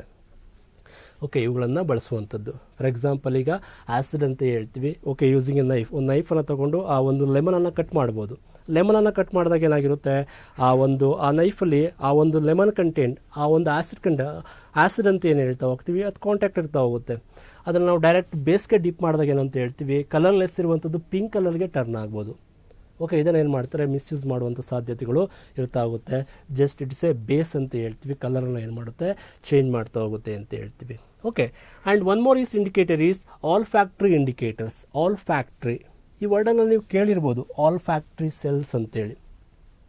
Olfactory cells generally they are the specialized cells. They are found in the within the wall of the nose. ನೋಸ್ನ ಒಳಭಾಗದಲ್ಲಿ ಇರ್ತಾ ಹೋಗುತ್ತೆ. ಟು ಡಿಟೆಕ್ಟ್ ಸ್ಮೆಲ್ ಅಂತ ಹೇಳ್ತೀವಿ. ಸ್ಮೆಲ್ಲನ್ನು ಡಿಟೆಕ್ಟ್ ಮಾಡಲಿಕ್ಕೆ ಇರುವಂತಹ ಒಂದು ಆಲ್ಫ್ಯಾಕ್ಟ್ರಿ ರೆಸೆಪ್ಟಾರ್ಸ್ ಅಂತ ಏನು ಹೇಳ್ತೀವಿ, ಅವು ಆಲ್ಫ್ಯಾಕ್ಟ್ರಿ ಇಂಡಿಕೇಟರ್ಸ್ ಅಂತ ಹೇಳ್ತೀವಿ. They change their order. ಅದರ ಚೇಂಜ್ ಏನಾಗುತ್ತೆ, ಓಡರ್ ಚೇಂಜ್ ಆಗ್ತಾ ಹೋಗುತ್ತೆ. ವೆನಿಲ್ಲಾ ಇರ್ಬೋದು, ಕ್ಲೋಸ್ ಇರ್ಬೋದು. When they are come in contact with the acid and base, ಅದರ ಸ್ಮೆಲ್ ಅಂತ ಏನು ಹೇಳ್ತೀವಿ, ಸ್ಮೆಲ್ಲಲ್ಲಿ ವೇರಿ ಆಗ್ತಾ ಹೋಗುತ್ತೆ. ಅದರಿಂದ ನಾವು ಆ್ಯಸಿಡ್ ಬೇಸ ಅಂತ ಏನು ಮಾಡ್ಬೋದು, ಫೈಂಡ್ ಔಟ್ ಮಾಡ್ಬೋದು. ಬಟ್ ಇದ್ರ ಬಗ್ಗೆ ನಿಮಗೆ ಅಷ್ಟು ಡೀಪಾಗಿ ಕೊಟ್ಟಿಲ್ಲ. Just they change in their order are smell ಅಂತ ತಿಳ್ಕೊಳ್ಳಿ. ಓಕೆ, ಇನ್ನೂ ಒಂದು ಕೆಲವೊಂದಿದೆ, ಯೂನಿವರ್ಸಲ್ ಇಂಡಿಕೇಟರ್ ಅಂತ ಹೇಳ್ತಾ ಹೋಗ್ತೀವಿ. Universal indicator. Okay, it is use to find out the amount of ions present in a solution. Amount of ion present in a solution. How the given solution is strong. Whether it is a strong acid or strong base. Acid ಎಷ್ಟು strong ಇದೆ acid, ಅಥವಾ ಎಷ್ಟು strong base, ಆ weak base or weak acid ಅಂತ find out ಮಾಡಲಿಕ್ಕೆ ಈ universal indicators ಅಂತ ಹೇಳ್ತೀವಿ. ಈ ಯೂನಿವರ್ಸಲ್ ಇಂಡಿಕೇಟರ್ ಆಗಿ ನಾವು pH ಪೇಪರನ್ನು ಬಳಸ್ತಾ ಹೋಗ್ತೀವಿ. ನಿಮಗೆ ಗೊತ್ತಿದೆ, pH ಪೇಪರ್ ಅಂತ ಹೇಳ್ತಾ ಹೋಗ್ತೀವಿ. ಅದು ಕೂಡ ತುಂಬ ಇಂಪಾರ್ಟೆಂಟ್ ಅಂತ ಹೇಳ್ತಾ ಹೋಗ್ತೀವಿ. pH ಪೇಪರ್ ಅಂತ ಅಂದರೆ they gives different color when they are contact with the solution. ಯಾವುದೇ ಒಂದು ಸೊಲ್ಯೂಷನ್ ಜೊತೆ pH ಪೇಪರ್ ಕಾಂಟ್ಯಾಕ್ಟ್ ಆದಾಗ, ಅದು ಡಿಪ್ ಮಾಡಿದಾಗ ಅದರ ಕಲರ್ ಚೇಂಜ್ ಆಗ್ತಾ ಹೋಗುತ್ತೆ. By absorbing this colour we can guess the pH ಅಂತ ಹೇಳ್ತಾ ಹೋಗ್ತೀವಿ. pH scale. pH scale is a measuring scale ಅಂತ ಹೇಳ್ತೀವಿ. It is use to know the given solution whether it is acidic or basic or neutral ಅಂತ ಹೇಳ್ತಾ ಹೋಗ್ತೀವಿ. pH scale ಇದರ reading ಅಂತ ಹೇಳ್ತೀವಿ. ರೀಡಿಂಗ್ ಎಷ್ಟಿರುತ್ತೆ ಅಂತ ಅಂದರೆ almost pH scale reading 0 to 14 ಇರುತ್ತೆ. It's always fixed one, 0 to 14. 7 ಅಂತ ಏನು ಹೇಳ್ತೀವಿ, ಅದನ್ನು ನ್ಯೂಟ್ರಲ್ ಅಂತ ಹೇಳ್ತೀವಿ. When the pH of the value of pH decreases below the 7 up to 0 it is considered as acidic. ಅದನ್ನು ಆ್ಯಸಿಡ್ ಅಂತ ಹೇಳ್ತೀವಿ, ಅಸಿಡಿಕ್ ನೇಚರ್ ಅಂತ ಹೇಳ್ತಾ ಹೋಗ್ತೀವಿ. ಅಂದರೆ 7ಇಂದ ಕಡಿಮೆ ಆಗ್ತಿದೆ ಅಂತ ಅಂದರೆ ಅದರ value okay, it is more acidic. More acidic means increase in the H+ ion. H+ ಅಯಾನ್ಸಲ್ಲಿ ಏನಾಗುತ್ತೆ, ಇನ್ಕ್ರೀಸ್ ಆಗ್ತಾ ಹೋಗುತ್ತೆ. H+ ಅಯಾನ್ಸ್ ಅಂತ ಹೇಳ್ತೀವಿ. ತುಂಬ ಇಂಪಾರ್ಟೆಂಟ್ ಇದು ನಿಮಗೆ. H+ ಅಯಾನ್ಸ್ಗಳೇನಾಗುತ್ತೆ, ಜಾಸ್ತಿ ಆಗ್ತಾ ಹೋಗುತ್ತೆ. H+ ions when they moves from below 7 to 0 ಅಂತ ಅಂದರೆ almost it is a strong acid ಅಂತ ಹೇಳ್ತೀವಿ. Strong acid. 1 ಮೀನ್ಸ್ ಅದರ pH ವ್ಯಾಲ್ಯೂ 1 ಇದೆ ಅಂತ ಅಂದರೆ almost it is less acidic than the 0 ಅಂತ ಹೇಳ್ತಾ ಹೋಗ್ತೀವಿ. 6.7 6.9 ಈ ಥರ ಬಂದಾಗ ಲೆಸ್ ಅಸಿಡಿಕ್ ಅಥವಾ ಮೈಲ್ಡ್ ಅಸಿಡಿಕ್ ಅಂತ ಹೇಳ್ತಾ ಹೋಗ್ತೀವಿ. ಅವುಗಳು ಬರುವಂಥದ್ದು. ಅದೇ ರೀತಿ when the pH value increases above the 7 okay ಅಂತ ಅಂದರೆ H+ ಅಯಾನ್ ಏನಾಗುತ್ತೆ, ಕಡಿಮೆ ಆಗ್ತಾ ಹೋಗುತ್ತೆ. ಅಂದರೆ OH ಅಯಾನ್ಸ್, OH- ಅಯಾನ್ಸ್ ಏನಾಗುತ್ತೆ, ಇನ್ಕ್ರೀಸ್ ಆಗ್ತಾ ಹೋಗುತ್ತೆ. Means when the pH value increases above the 7 up to 14 ಅದನ್ನೇನಂತ ಹೇಳ್ತೀವಿ, ಬೇಸ್ ಅಂತ ಹೇಳ್ತೀವಿ. OH- ಅಯಾನ್ಸ್ ಜಾಸ್ತಿ ಆಗ್ತಾ ಹೋಗುತ್ತೆ, increase in their number. And H+ ions ಏನಾಗುತ್ತೆ, ಕಡಿಮೆ ಆಗ್ತಾ ಹೋಗುತ್ತೆ. Because this H+ ions which gives the acidic property to an acid, here OH- ion which gives the basic nature to the base. Basic ನೇಚರನ್ನು ಕೊಡ್ತಾ ಹೋಗುತ್ತೆ. It depend upon the concentration of H+ ion and year H+ ions. H+ ions ಜಾಸ್ತಿ ಇದೆ ಅಂದರೆ ಅದನ್ನು acidic nature ಏನಾಗಿದೆ, ಜಾಸ್ತಿ ಇದೆ ಅಂತ ಹೇಳ್ತೀವಿ. ಇದರ ಬೇಸಿಸ್ ಮೇಲೆ ನಿಮಗೆ ಕ್ವಶನನ್ನು ಕೇಳ್ಬೋದು. ಈಗ ಗ್ಯಾಸ್ಟ್ರಿಕ್ ಜ್ಯೂಸ್ ಅಂತ ಹೇಳ್ತಾ ಹೋಗ್ತೀವಿ. ಗ್ಯಾಸ್ಟ್ರಿಕ್ ಆ್ಯಸಿಡ್, ನಮ್ಮ ಸ್ಟಮಕಲ್ಲಿ ಒಂದು ಆ್ಯಸಿಡ್ ರಿಲೀಸ್ ಆಗ್ತಾ ಹೋಗುತ್ತೆ. ಯಾವುದು, ಹೈಡ್ರೋಕ್ಲೋರಿಕ್ ಆ್ಯಸಿಡ್ ಅಂತ ಹೇಳ್ತೀವಿ. There pH is 1. pH ಅಂತ ಹೇಳ್ತೀವಿ. ಇನ್ನು ತುಂಬ ಸಿಂಪಲಾಗಿ ನೆನಪಿಟ್ಕೊಳ್ಳೋದು ಹೇಗೆ ಅಂತ ಅಂದರೆ P ಅಂತ ಹೇಳ್ತಾ ಹೋಗ್ತೀವಿ. Here P stands for potenz ಅಂತ ಹೇಳ್ತೀವಿ. ಜರ್ಮನ್ ಲ್ಯಾಂಗ್ವೇಜಲ್ಲಿ potenz means power. Okay, power of hydrogen or percentage of hydrogen ಅಂತ ನಾವು ನೆನ್ಪಿಟ್ಕೋಬೋದು ಈಸಿಯಾಗಿ. ಪರ್ಸೆಂಟೇಜ್ ಆಫ್ ಹೈಡ್ರೋಜನ್ ಅಂತ ಅಂದರೆ the P H scale basically used to measure the concentration of H+ ion. Concentration of H+ ಅಯಾನನ್ನು ಮೆಜರ್ ಮಾಡಲಿಕ್ಕೆ ನಾವು ಈ ಪಿ ಎಚ್ ಸ್ಕೇಲನ್ನು ಏನು ಮಾಡ್ತೀವಿ, ಬಳಸ್ತಾ ಹೋಗ್ತೀವಿ ಅಂತ ಹೇಳ್ತೀವಿ. ನ್ಯೂಟ್ರಲ್ ಅಂತ ಬಂದಾಗ ವಾಟರ್ ಅಂತ ಏನು ಹೇಳ್ತೀವಿ, ಪ್ಯೂರ್ ವಾಟರ್, ಅದು ನ್ಯೂಟ್ರಲಿನ್ ಸ್ಟೇಟ್ ಅಂತ ಹೇಳ್ತೀವಿ. ನ್ಯೂಟ್ರಲಿನ್ ಸ್ಟೇಟ್. ನಾವು ಬ್ಲಡ್ಡನ್ನು ನೋಡಿರ್ಬೋದು.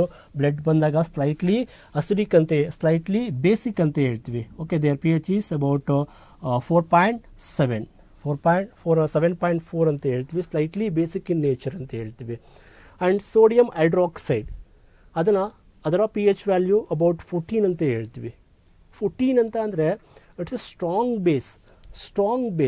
ಸ್ಟ್ರಾಂಗ್ ಬೇಸಸ್ಸನ್ನು ಏನಂತ ಹೇಳ್ತೀವಿ ಅಂದರೆ ಆಲ್ಕಲೀಸ್ ಅಂತಲೂ ಹೇಳ್ತಾ ಹೋಗ್ತೀವಿ. ಏನಂತ ಹೇಳ್ತಾರೆ, alkalis means a strong base. ಅಂದರೆ alkalis nothing but strong base. They can easily dissolve in water. ಕೇಳ್ತಾರೆ, what are alkalis, give an example ಅಂತ ಕೇಳ್ಬೋದು. Alkalis are nothing but strong base. They can easily dissolve in water. For example sodium hydroxide ಇರ್ಬೋದು, it's a strong base ಅಂತ consider ಮಾಡ್ತಾ ಹೋಗ್ತೀವಿ. ಇದರ ಮೇಲೆ ನಿಮಗೆ ಒಂದು ಅಪ್ಲಿಕೇಶನ್ಸ್ ಕ್ವಶನನ್ನು ಏನು ಮಾಡ್ಬೋದು, ಕೇಳ್ಬೋದು ಅಂತ ಹೇಳ್ತಾ ಹೋಗ್ತೀವಿ. Okay, particular P H range. ಎಲ್ಲ ಸೊಲ್ಯೂಷನ್ಗೂ ಕೂಡ ಪಿ ಎಚ್ ವ್ಯಾಲ್ಯೂ ಇರ್ತಾ ಹೋಗುತ್ತೆ. ಓಕೆ, ನಮ್ಮ ಬ್ಲಡ್ಡಲ್ಲಿ ಇರ್ಬೋದು, ಸಲೈವ ಇರ್ಬೋದು, and it may be a urine ಇರ್ಬೋದು. It has their own particular P H value ಅಂತ ಹೇಳ್ತಾ ಹೋಗ್ತೀವಿ. Okay, it's a important one ಅಂತ ಹೇಳ್ತಾ ಹೋಗ್ತೀವಿ. And next one is importance of P H in everyday life. Almost ನಿಮಗೆ 2 ಮಾರ್ಕ್ಸ್ಗೆ ಈ ಕ್ವಶನನ್ನು ಕೇಳ್ಬೋದು. Okay, how the P H is very important in our life ಅಂತ ಹೇಳ್ತಾ ಹೋಗ್ತೀವಿ. First one is our body works within the P H range of 7 to 7.8. ಅಂದರೆ ನಮ್ಮಲ್ಲಾಗುವಂಥ ಎಲ್ಲ life process, all the biological activities, it should be done healthily if the P H of our body is in between 7 to 7.8. 7 to 7.8 ಆ ರೇಂಜಲ್ಲಿ ಇದ್ದಾಗ ಮಾತ್ರ ಎಲ್ಲ biological activities ಕೂಡ ನಮ್ಮಲ್ಲಿ ನಾರ್ಮಲ್ ಆಗ್ತಾ ಇರುತ್ತೆ. If it decreases or increases, okay, it affect on the biological activities ಮೇಲೆ ಏನಾಗುತ್ತೆ, ಅಫೆಕ್ಟ್ ಆಗ್ತಾ ಹೋಗುತ್ತೆ. ಓಕೆ, ಅದ್ರ ನಮ್ಮ ಹೆಲ್ತ್ ಹಾಳಾಗ್ಬೋದು ಅಂತ ಹೇಳ್ತಾ ಹೋಗ್ತೀವಿ. Okay, and second one is the P H of rain water is less than 5.6. ವಾಟರ್ನ ಪಿ ಎಚ್ ಗೊತ್ತಿದೆ ನಿಮಗೆ, 7 ಅಂತ ಹೇಳ್ತೀವಿ. Whether the P H decreases less than the 5.6, it is considered as acid rain.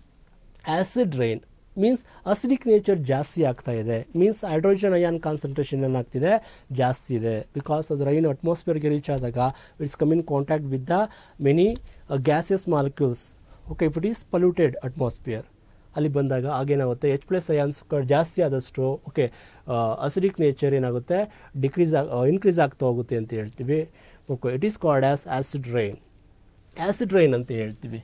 Acid rain ಅಂತ ಇದು ಬಂದಾಗ ಏನಂತ ಹೇಳ್ತೀವಿ, ಆ ಒಂದು ಸಾಯಿಲ್ನ ಅಸಿಡಿಕ್ ನೇಚರ್ ಜಾಸ್ತಿ ಆಗ್ತಾ ಹೋಗುತ್ತೆ.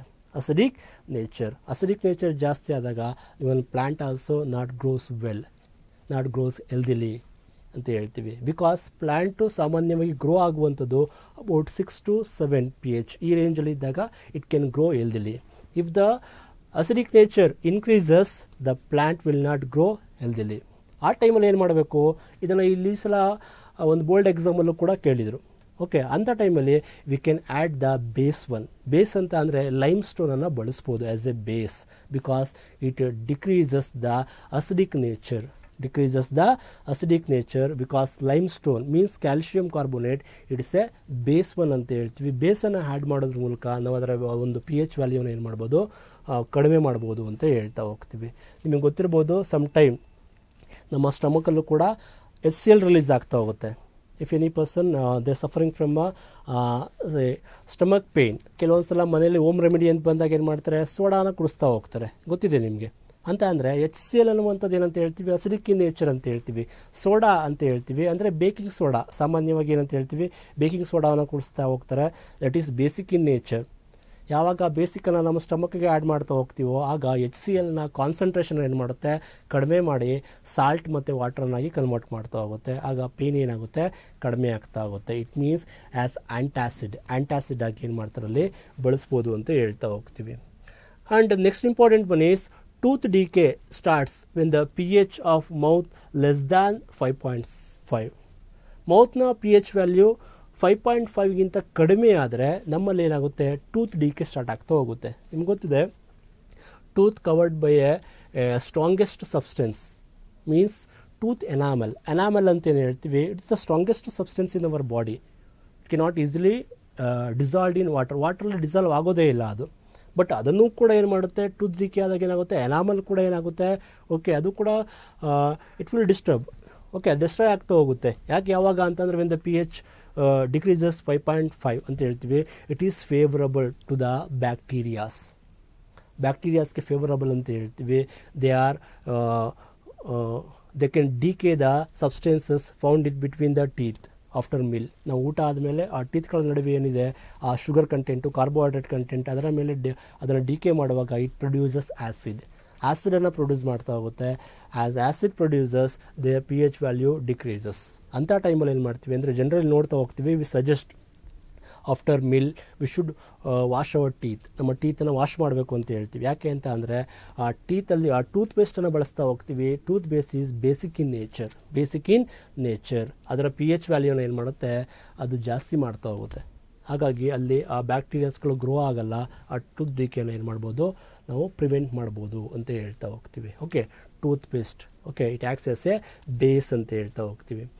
ಆ್ಯಂಡ್ ಒನ್ ಅಂತ ಬಂದಾಗ ಪ್ರೊಟೆಕ್ಷನ್ ಅಂತ ಹೇಳ್ತೀವಿ. ಕೆಲವೊಂದು ಅನಿಮಲ್ ಪ್ರೊಟೆಕ್ಷನ್ ಪರ್ಪಸ್ಗೋಸ್ಕರ ಏನು ಮಾಡ್ತಾರೆ, ಈ ಒಂದು ಆ್ಯಸಿಡನ್ನು ಬಳಸ್ತಾ ಹೋಗ್ತೀವಿ. ಫಾರ್ ಎಕ್ಸಾಂಪಲ್ ಹನಿಬಿ ಅಂತ ಹೇಳ್ತೀವಿ, ನೆಟಲ್ ಲೀವ್ಸ್ ಅಂತ ಹೇಳ್ತಾ ಹೋಗ್ತೀವಿ. ಹನಿಬಿ, ಓಕೆ, ಸ್ಟಿಂಗಿಂಗ್ ಆಫ್ ಹನಿಬೀಸ್ ಅಥವಾ ಸ್ಟಿಂಗಿಂಗ್ ಏಸ್ ಇನ್ ನೆಟಲ್ ಲೀವ್ಸ್ ಅಂತ ಹೇಳ್ತಾ ಹೋಗ್ತೀವಿ. ಯಾವುದಾದ್ರು ಜೇನುನೊಣಗಳು ಕಚ್ಚಾಗದ ನೋಡಿರ್ಬೋದು, ಪೈನ್ ಮತ್ತು ಇರಿಟೇಷನ್ ಆಗ್ತಾ ಹೋಗುತ್ತೆ. ಅದೇ ರೀತಿ ನೆಟಲ್ ಲೀವ್ಸ್, ತುರಿಕೆ ಸೊಪ್ಪು ಅಂತೇನು ಹೇಳ್ತೀವಿ, ಅದು ಕೂಡ ಸ್ಕಿನ್ಗೆ ಟಚ್ ಆದಾಗ ಏನಾಗುತ್ತೆ, okay, it causes the pain and irritation because it inject the one chemical that is known as methanoic ಆ್ಯಸಿಡನ್ನು ಇಂಜೆಕ್ಟ್ ಮಾಡ್ತಾ ಹೋಗುತ್ತೆ. ಆಗ ನಮಗೆ ಆ ಸ್ಕಿನ್ನು ರೆಡಿಶ್ ಟರ್ನ್ ಆಗುವಂಥದ್ದು, ಇರಿಟೇಷನ್ ಆಗುವಂಥದ್ದು ಆಗ್ತಾ ಹೋಗುತ್ತೆ. ಆ ಒಂದು ಯಾವ ಕೆಮಿಕಲ್ ಅಂತಲೂ ಕೇಳಿದರೆ ಕೆಲವೊಂದು ಸಲ ಮೆಥನೋಯಿಕ್ ಆ್ಯಸಿಡ್ ಅಂತ ಹೇಳ್ತಾ ಹೋಗ್ತೀವಿ, ಅಥವಾ ಫಾರ್ಮಿಕ್ ಆ್ಯಸಿಡ್ ಅಂತಲೂ ಹೇಳ್ತಾ ಹೋಗ್ತಾರೆ. Formic acid or ಮೆಥನೋಯಿಕ್ acid. ಅಂಥ ಟೈಮಲ್ಲಿ ಓಕೆ, ನಾವು ಈ ವಾಷಿಂಗ್ ಸೋಡಾವನ್ನು ಅಪ್ಲೈ ಮಾಡ್ಬೋದು. ವಾಷಿಂಗ್ ಸೋಡಾ ಅಪ್ಲೈ ಮಾಡಿದಾಗ ಏನಾಗುತ್ತೆ, ಆ ಇರಿಟೇಷನನ್ನು, ಸ್ವಲ್ಪ ಪೇನನ್ನು ಕಡಿಮೆ ಮಾಡ್ತಾ ಹೋಗುತ್ತೆ. ಆ ವಾಷಿಂಗ್ ಸೋಡಾ ಅಂತಂದರೆ ಇಟ್ಸ್ ಎ ಬೇಸ್ ಒನ್. ಇದು ಆ್ಯಸಿಡ್ ಇದೆ, ಬೇಸನ್ನು ನಾವು ಕಾಂಟ್ಯಾಕ್ಟ್ ಮಾಡಿದಾಗ ಅದರ ಒಂದು ಕಾನ್ಸಂಟ್ರೇಷನನ್ನು ಏನು ಮಾಡುತ್ತೆ, ಆ ಇರಿಟೇಷನನ್ನು, ಆ ಪೇನನ್ನು ಏನು ಮಾಡುತ್ತೆ, ಕಡಿಮೆ ಮಾಡ್ತಾ ಹೋಗುತ್ತೆ. ಓಕೆ, ಸುಮಾರು ಎಕ್ಸಾಂಪಲ್ಸ್ ಇದೆ, ಒಂದು 4 ತಿಳ್ಕೊಳ್ಳಿ ನಿಮಗೆ. ಓಕೆ, ಸಾಮಾನ್ಯವಾಗಿ 2 ಅಥವಾ 3 ಮಾರ್ಕ್ಸ್ಗೆ ಈ ಕ್ವಶನನ್ನು ಕೇಳ್ಬೋದು. Okay, that's one. Next one is neutralisation reaction. ತುಂಬ simple. Any acid react with base. ಇಲ್ಲೆಲ್ಲ ನೋಡಿದ್ವಿ, ಟೂತ್ ಪೇಸ್ಟನ್ನು ಬಳಸ್ತೀವಿ ಬೇಸ್ ಆಗಿ, ಇಲ್ಲಿ ವಾಷಿಂಗ್ ಸೋಡಾವನ್ನು ಬಳಸ್ತಾ ಹೋಗ್ತೀವಿ ಆ್ಯಸ್ ಎ ಬೇಸ್ ಆಗಿ. ಮತ್ತು ವಾಷಿಂಗ್ ಸೋಡಾ ಅಂತ ಏನು ಹೇಳ್ತೀವಲ್ಲ, ಬೇಸ್ ಅಂತ ಹೇಳ್ತೀವಿ. ಒಂದು ಸೋಪು ಕೂಡ ಅಷ್ಟೇ, ಓಕೆ, ಅದು ಬೇಸ್ ಅಂತ ಹೇಳ್ತೀವಿ. ರಿಯಾಕ್ಟ್ ಆದಾಗ ಸಾಲ್ಟ್ ಮತ್ತು ವಾಟರನ್ನು ಕೊಡುತ್ತೆ, ಸಾಲ್ಟ್ ಆ್ಯಂಡ್ ವಾಟರ್. ಇದನ್ನು ನಾವು ನ್ಯೂಟ್ರಲೈಸೇಷನ್ ರಿಯಾಕ್ಷನ್ ಅಂತ ಹೇಳ್ತೀವಿ. ಒಂದು ಎಕ್ಸಾಂಪಲನ್ನು ಕೂಡ ಇದಕ್ಕೆ ಕೇಳ್ಬೋದು ಅಂತ ಹೇಳ್ತಾ ಹೋಗ್ತೀವಿ. Okay, this is about the pH scale ಅಂತ ಹೇಳ್ತೀವಿ.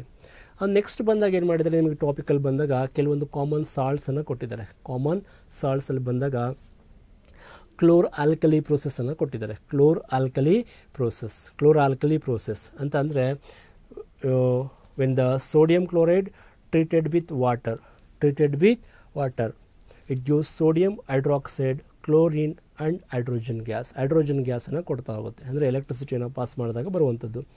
ಇದನ್ನು ಕ್ಲೋರ್ ಆಲ್ಕಲಿ ಪ್ರೋಸೆಸ್ ಅಂತ ಹೇಳ್ತೀವಿ. Chlor alkali process is a process here using sodium chloride we can prepare the sodium ಹೈಡ್ರಾಕ್ಸೈಡನ್ನು ಪ್ರಿಪೇರ್ ಮಾಡುವಂಥದ್ದು. ಈ ಪ್ರೋಸೆಸ್ಸನ್ನು ಏನಂತ ಹೇಳ್ತೀವಿ, chlor alkali process. Chlor means sodium chloride, alkali means strong base. ಯಾವುದು, sodium hydroxide is a strong base. ಅಂದರೆ sodium ಕ್ಲೋರೈಡನ್ನು ಬಳಸ್ಕೊಂಡು ನಾವು ಸೋಡಿಯಂ ಹೈಡ್ರಾಕ್ಸೈಡನ್ನು ಪ್ರಿಪೇರ್ ಮಾಡುವಂತಹ ಮೆಥಡನ್ನು, ಆ ಪ್ರೋಸೆಸ್ಸನ್ನು ಏನಂತ ಹೇಳ್ತೀವಿ, ಕ್ಲೋರ್ ಆಲ್ಕಲಿ ಪ್ರೋಸೆಸ್ ಅಂತ ಹೇಳ್ತೀವಿ. In this chloralkali process, the major products are sodium hydroxide and gaseous products are chlorine and hydrogen. Chlorine ಮತ್ತು hydrogen ಅನ್ನು ನೋಡ್ತಾ ಹೋಗ್ತೀವಿ. ಇವುಗಳ ಯೂಸಸ್ ಅನ್ನು ಕೇಳ್ತಾ ಹೋಗ್ತಾರೆ. What are the uses of sodium hydroxide? Degreasing of ಮೆಟಲಲ್ಲಿ ಬರ್ಬೋದು. ಓಕೆ, ಮತ್ತು ಅದು ಸೋಪ್ ಮತ್ತು ಡಿಟರ್ಜೆಂಟ್ಸ್ನ ಮ್ಯಾನುಫ್ಯಾಕ್ಚರಲ್ಲಿ ಬರುವಾಗ ಈ ಸೋಡಿಯಂ ಹೈಡ್ರಾಕ್ಸೈಡನ್ನು ಬಳಸ್ತಾ ಹೋಗ್ತಾರೆ. ಆ್ಯಂಡ್ ಕ್ಲೋರಿನ್ ಗ್ಯಾಸನ್ನು ಎಲ್ಲಿ ಬಳಸ್ಬೋದು? ವಾಟರ್ ಟ್ರೀಟ್ಮೆಂಟ್, ಬ್ಲೀಚಿಂಗ್ ಪೌಡರ್ ಅಂತ ಹೇಳ್ತೀವಿ, ವಾಟರ್ ಟ್ರೀಟ್ಮೆಂಟಲ್ಲಿ ಬಳಸ್ಬೋದು. ಅದೇ ರೀತಿ PVC, ಪಾಲಿವಿನೈಲ್ ಕ್ಲೋರೈಡ್ ಅಂತ ಹೇಳ್ತೀವಿ, ಅಲ್ಲಿ ಕ್ಲೋರಿನ್ ಗ್ಯಾಸನ್ನು ಬಳಸ್ಬೋದು. And one more thing is, ಈ ಕ್ಲೋರೋ-ಆಲ್ಕಲಿ ಪ್ರೊಸೆಸಲ್ಲಿ ಕ್ಲೋರಿನ್ ಎಲ್ಲಿ ರಿಲೀಸ್ ಆಗುತ್ತೆ ಅಂತ ಹೇಳ್ತಾರೆ, ಕೇಳ್ತಾ ಹೋಗ್ತಾರೆ. Almost the chloro-alkali process, chlorine is released at cathode end. Cathode end ಅಲ್ಲಿ ರಿಲೀಸ್ ಆಗ್ತಾ ಹೋಗುತ್ತೆ, ಅದು ನಿಮಗೆ ಸ್ಪಷ್ಟವಾಗಿ ಗೊತ್ತಿರಬೇಕು. ಆ್ಯಂಡ್ ಹೈಡ್ರೋಜನ್ ಇರುವಂಥದ್ದು ಆ್ಯನೋಡ್ ಎಂಡ್ ಅಂತ ಹೇಳ್ತಾ ಹೋಗ್ತೀವಿ. ಕ್ಯಾಟಯಾನ್ ಅಂತ ಹೇಳ್ತೀವಿ, Cl ಮೈನಸ್ ಬರ್ತಾ ಹೋಗುತ್ತೆ. ಕ್ಯಾಟಯಾನ್ ಅಟ್ ಆ್ಯನೋಡ್ ಎಂಡಲ್ಲಿ ಕ್ಲೋರಿನ್ ರಿಲೀಸ್ ಆಗ್ತಾ ಹೋಗುತ್ತೆ. ಆ್ಯಂಡ್ ಕ್ಯಾಥೋಡ್ ಎಂಡಲ್ಲಿ ಹೈಡ್ರೋಜನ್ ಗ್ಯಾಸು ರಿಲೀಸ್ ಆಗ್ತಾ ಹೋಗುತ್ತೆ. And even the sodium chloride ಅಂತ ಹೇಳ್ತಾ ಹೋಗ್ತೀವಿ, ಅದು ಕೂಡ ಏನಂತ ಹೇಳ್ತೀವಿ, ಆ ಒಂದು ಆ್ಯನೋಡ್ ಎಂಡಲ್ಲಿ ರಿಲೀಸ್ ಆಗೋದನ್ನು ನೋಡ್ತಾ ಹೋಗ್ತೀವಿ. ಯಾವ ಕಡೆ ರಿಲೀಸ್ ಆಗುತ್ತೆ ಅಂತ ನಿಮಗೆ ಸ್ಪಷ್ಟವಾಗಿ ಗೊತ್ತಿರಬೇಕು.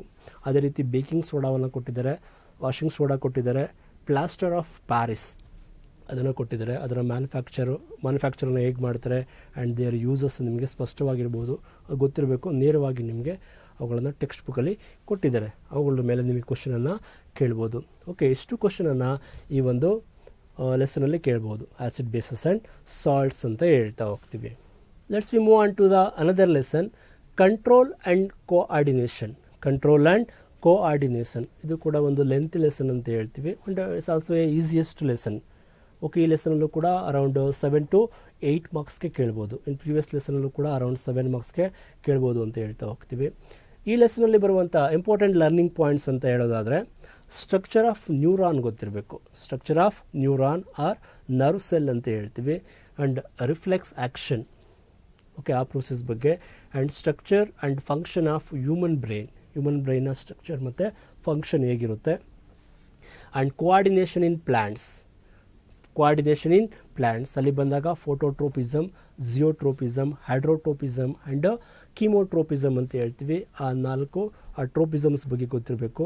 And one more is human hormones and functions. ಯಾವ್ಯಾವ ಹ್ಯೂಮನ್ ಹಾರ್ಮೋನ್ಸಲ್ಲಿ ಯಾವ್ದು ಬರ್ತಾ ಹೋಗುತ್ತೆ, ಅವುಗಳ ಫಂಕ್ಷನ್ಸ್ ಏನು ಅಂತ ಹೇಳ್ತೀವಿ. ಇಷ್ಟು ಟಾಪಿಕಲ್ಲಿ ನಿಮಗೆ ಅಬೌಟ್ ಅರೌಂಡ್ 7 ಮಾರ್ಕ್ಸನ್ನು ನಿಮಗೆ ಕೇಳೋ ಸಾಧ್ಯತೆಗಳು ಇದೆ ಅಂತ ಹೇಳ್ತಾ ಹೋಗ್ತೀವಿ. ಅದರ ಒನ್ ಬೈ ಒನ್ ನೋಡೋಣ. What are the 2 system that responsible for control and coordination in human? Control ಮತ್ತು ಕೋಆರ್ಡಿನೇಷನ್ ಅದರಲ್ಲಿ ಬರುವಂಥ 2 ಸಿಸ್ಟಮ್ಸ್ ಯಾವುದು ನಮ್ಮ ಬಾಡಿಯಲ್ಲಿ ಕಂಟ್ರೋಲನ್ನು ಮತ್ತು ಕೋಆರ್ಡಿನೇಷನನ್ನು ಮಾಡುವಂಥದ್ದು ಯಾವುದು ಅಂದರೆ, one is nerve system and second one is endocrine glands ಅಂತ ಹೇಳ್ತೀವಿ. Okay, nerve system and endocrine system which can control and make the coordination between the different organs in human being in various activity. ಬೇರೆ ಬೇರೆ activities ಆಗುವಾಗ ಈ 2 system ನಮ್ಮ ಬಾಡಿಯಲ್ಲಿ control ಮತ್ತು coordination ಮಾಡ್ತಾ ಹೋಗುತ್ತೆ. ಓಕೆ, ಇಲ್ಲಿ ನರ್ವ್ ಸಿಸ್ಟಮನ್ನು ಹೇಳ್ತಾ ಹೋಗ್ತೀವಿ. How can it control and make coordination between the different organs? Okay, by producing the electrical impulses. Okay, it can make the control and coordination in human body. And one more is endocrine system ಅಂತ ಹೇಳ್ತೀವಿ, ಅಥವಾ ductless glands ಅಂತ ಹೇಳ್ತಾರೆ. Endocrine system, ಆ ಗ್ಲ್ಯಾಂಡ್ಸ್ಗಳಿಗೆ ಮಾತ್ರ ಕೊಟ್ಟಿದ್ದಾರೆ. Exocrine ಗ್ಲ್ಯಾಂಡ್ಸನ್ನು ನಿಮಗೆ ಸಿಲೆಬಸಲ್ಲಿ ಕೊಟ್ಟಿಲ್ಲ. ಡಕ್ಟ್ಲೆಸ್ ಗ್ಲ್ಯಾಂಡ್ಸ್ ಅಂತ ಹೇಳ್ತೀವಿ. Almost they produce their secretion to the blood ಅಂತ ಹೇಳ್ತೀವಿ. ಬ್ಲಡ್ಗೆ ತನ್ನ ಸೆಕ್ರೀಷನನ್ನು ಪ್ರೊಡ್ಯೂಸ್ ಮಾಡುವಂಥದ್ದು ಎಂಡೋಕ್ರೈನ್ ಗ್ಲ್ಯಾಂಡ್ಸ್ ಅಂತ ಹೇಳ್ತೀವಿ. And by producing they secretion means they is nothing but hormones ಅಂತ ಹೇಳ್ತೀವಿ. ಹಾರ್ಮೋನ್ಸನ್ನು ಪ್ರೊಡ್ಯೂಸ್ ಮಾಡೋದ್ರ ಮೂಲಕ they can make the control and coordination in the human body ಅಂತ ಹೇಳ್ತೀವಿ. ಇಲ್ಲಿ ನಿಮಗೆ ಫಸ್ಟು ಆ ನರ್ವ್ ಸಿಸ್ಟಮ್ ಬಗ್ಗೆ ನೋಡೋಣ. ನರ್ವ್ ಸಿಸ್ಟಮಲ್ಲಿ ನೀವು ಬೇಸಿಕ್ಕಾಗಿ ಈ ಒಂದು ರಿಫ್ಲೆಕ್ಸ್ ಆ್ಯಕ್ಷನ್ ಬಗ್ಗೆ ಗೊತ್ತಿರಬೇಕು. Reflex action, what is reflex action ಅಂತ ಕೇಳ್ತಾರೆ.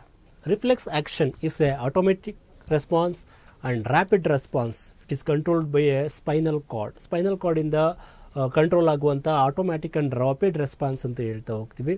Okay, to the stimulus the stimulus stimulus or the changes takes place in our environment ಅಂತ ಹೇಳ್ತೀವಿ. ಸೆನ್ಸ್ ಆರ್ಗನ್ಸಲ್ಲಿ ಆ ಒಂದು ರೆಸೆಪ್ಟಾರ್ಸ್ ಅಂತ ಹೇಳ್ತಾ ಹೋಗುತ್ತೀವಿ. ಆ ರೆಸೆಪ್ಟಾರ್ಸು ಆ ಸ್ಟಿಮ್ಯುಲಸನ್ನು ರಿಸೀವ್ ಮಾಡ್ಕೊಳ್ಳೋ ಕೆಲಸವನ್ನು ಮಾಡ್ತಾ ಹೋಗುತ್ತೆ. And what are the major components they are found in the reflex action. Major components ಅಂತ ನಾವು ನೋಡೋದಾದರೆ receptors and second one is sensory neuron, and third one is associated neuron, a motor neuron and effector. These are the 5 components they are involved in the reflex action. First receptors ಬಗ್ಗೆ ನಾವು ನೋಡೋಣ. Generally receptors are nothing but they are the special type of cells. They are found in all the 5 sense organs. All 5 sense organs, they helps to receive the stimulus from the environment. And sensory neuron, it carry the impulses created by the receptors chemical reaction to the spinal cord. Spinal ಕಾರ್ಡ್ಗೆ carry ಮಾಡುವಂತಹ ಕೆಲಸವನ್ನು ಮಾಡ್ತಾ ಹೋಗುತ್ತವೆ. For example, ಈಗ ಒಂದು ಆಟ್ ಆಬ್ಜೆಕ್ಟನ್ನು ನಾವು touch ಮಾಡೋದಾದರೆ ಸ್ಕಿನ್ನಲ್ಲಿ skin receptors ಇದೆ. They receive the hotness, that is the change, that is the stimulus. Okay, it is received by that receptors and gives a set of chemical reaction. That set of chemical reaction, they produce or generate the electrical impulses. The produced electrical impulse is carried through a special type of neuron. That neurons are called sensory neurons, and that received impulses, this can flow to the associatory neuron ಗೆ ತಲುಪಾಗ್ತಾ ಹೋಗುತ್ತೆ. and that associatory neuron which interpret the stimulus, ಏನು ಸ್ಟಿಮ್ಯುಲಸ್ನ receive ಮಾಡಿದ್ದೆ in the form of electrical impulses, they use that one and interpret that one. So all the changes means that the decision, it is controlled by the spinal cord, and what the decision taken by this spinal cord, and the decision is carried through a special type of neuron that is known as effectors. Motor neuron. Motor ನ್ಯೂರಾನಿಂದ ಒಂದು electrical impulse receive ಆಗಿ ಎಲ್ಲಿ ಕೊಡುತ್ತೆ ಅಂದರೆ ಎಫೆಕ್ಟಾರ್ಗೆ ಕೊಡ್ತಾ ಹೋಗುತ್ತೆ. ಎಫೆಕ್ಟಾರ್ which shows the visible response means they withdraw the hands immediately ಅಂತ ಹೇಳ್ತಾ ಹೋಗ್ತೀವಿ. ಎಫೆಕ್ಟಾರಲ್ಲಿ ಮಸಲ್ಸ್ ಇನ್ ಆರ್ಮ್ಸ್ ಅಂತ ಹೇಳ್ತೀವಿ. ಅವುಗಳಲ್ಲಿ ಆ ಕಾಂಟ್ರಾಕ್ಷನ್ನು ಮತ್ತು ಎಕ್ಸ್ಪ್ಯಾನ್ಷನ್ ಆಗೋದ್ರ ಮೂಲಕ ಮತ್ತು certain type of protein release ಆಗೋದ್ರ ಮೂಲಕ ಏನಾಗುತ್ತೆ, ಎಫೆಕ್ಟಾರ್ ಅನ್ನುವಂಥದ್ದು ವರ್ಕ್ ಮಾಡ್ತಾ ಹೋಗುತ್ತೆ ಅಂತ ಹೇಳ್ತೀವಿ. ಸೊ ಈ ಒಂದು ಪ್ರೋಸೆಸ್ ಆಗಲಿಕ್ಕೆ ನಾವು ಆ ಒಂದು ಎಲೆಕ್ಟ್ರಿಕಲ್ ಇಂಪಲ್ಸಸ್ ಬ್ರೈನ್ಗೆ ರೀಚ್ ಆಗೋದಿಲ್ಲ. It is totally controlled by the spinal cord only. So the reflex action centre ಅಂತ ಬಂದಾಗ ನಾವು ಸ್ಪೈನಲ್ ಕಾರ್ಡ್ ಅಂತ ಹೇಳ್ತೀವಿ. ಯಾಕೆಂದರೆ ಬ್ರೈನ್ಗೆ ರೀಚ್ ಆದರೆ it may takes more time, it may delay to protect that one. ಆ ಅನಿಮಲ್ಸನ್ನ ನಾವು ಪ್ರೊಟೆಕ್ಟ್ ಮಾಡಬೇಕು ಅಂತ ಬಂದಾಗ ಹಾಟ್ನೆಸ್ಸಿಂದ ಆ ಪ್ರೋಸೆಸ್ಸು ಈಸಿಯಾಗಿ ಬೇಗ ಆಗಲಿ ಅನ್ನೋ ಕಾರಣಕ್ಕೋಸ್ಕರ ಏನು ಮಾಡ್ತಾರೆ, ಈ ರಿಫ್ಲೆಕ್ಸ್ ಆ್ಯಕ್ಷನ್ ಅನ್ನುವಂಥದ್ದು ಆಗ್ತಾ ಹೋಗುತ್ತೆ ಅಂತ ಹೇಳ್ತೀವಿ. It's A involuntary activities. Okay, ಅದು ಯಾವುದೇ ರೀತಿ ನಮ್ಮ ಕಂಟ್ರೋಲಲ್ಲಿ ಇರೋದಿಲ್ಲ ಅಂತ ಹೇಳ್ತಾ ಇರುವಂಥದ್ದು. ಓಕೆ, ಆ್ಯಂಡ್ ಎಫೆಕ್ಟರ್ ಅಂತ ಹೇಳ್ತೀವಿ. This is about. ಇದರ ಫ್ಲೋ ಚಾರ್ಟನ್ನು ಕೂಡ ಕೇಳ್ಬೋದು. Right the flow chart of reflex action ಅಂತ ಬಂದಾಗ ನೀವು ಆ ಫ್ಲೋ ಚಾರ್ಟನ್ನು ಬರಿಬೋದು. ಎಲ್ಲಿಂದ ಅಂದರೆ ರೆಸೆಪ್ಟಾರ್ಸ್ ಅಂತ ಹೇಳ್ತೀವಿ, ಆರೋ ಮಾರ್ಕ್ ಹಾಕಿ ಒಂದು electrical impulses carried to sensory neuron and then to associatory neuron and the decision taken by the spinal cord, it carried through the motor neuron and finally to the effector ಅಂತ ಹೇಳ್ತೀವಿ. ಅವುಗಳನ್ನು ಬರಿಬೋದು. ಈ totally pathway ಇದೆಯಲ್ಲ, the passing of electrical impulses, the pathway of electrical impulses, they are carried in the reflex action. That pathway is known as reflex arc ಅಂತ ಹೇಳ್ತೀವಿ. ಸಿಂಪಲಾಗಿ ಹೇಳೋದಾದರೆ pathway taken by nerve impulses, in reflex action is known as reflex arc ಅಂತ ಹೇಳ್ತೀವಿ. Okay, ಇದು ಒಂದು important question ಅಂತ ಹೇಳ್ತಾ ಹೋಗ್ತೀವಿ ಮಕ್ಕಳ. ನೆಕ್ಸ್ಟು ನಾವು ನ್ಯೂರಾನ್ ಬಗ್ಗೆ ನಾವು ನೋಡೋದಾದರೆ, ಓಕೆ, ಅಲ್ಲಿ ನೋಡಿದ್ವಿ sensory neurons they carry the electrical impulses, motor neuron they carry the electrical impulses ಅಂತ ಹೇಳ್ತೀವಿ. Sensory neuron is nothing but that is also a type of neuron. Motor neuron is also a type of neuron. Associatory neuron it's also a type of neuron. ಅದು ಕೂಡ neuron ಅಂತ ಹೇಳ್ತಾ ಹೋಗ್ತೀವಿ. Is nothing but neuron ಅಥವಾ nerve cell ಅಂತ ಹೇಳ್ತಾ ಹೋಗ್ತೀವಿ. ನಾವು ನೋಡಿದ್ವಿ ಅಲ್ಲಿ the stimulus received by the skin ರೆಸೆಪ್ಟಾರ್ಸಿಂದ receive ಆಯಿತು. ಆಗ ಓಕೆ, ಕೆಮಿಕಲ್ ಸೆಟಪ್ ಆಯಿತು, ಎಲೆಕ್ಟ್ರಿಕಲ್ ಇಂಪಲ್ಸಸ್ ಜನ್ರೇಟ್ ಆಯಿತು.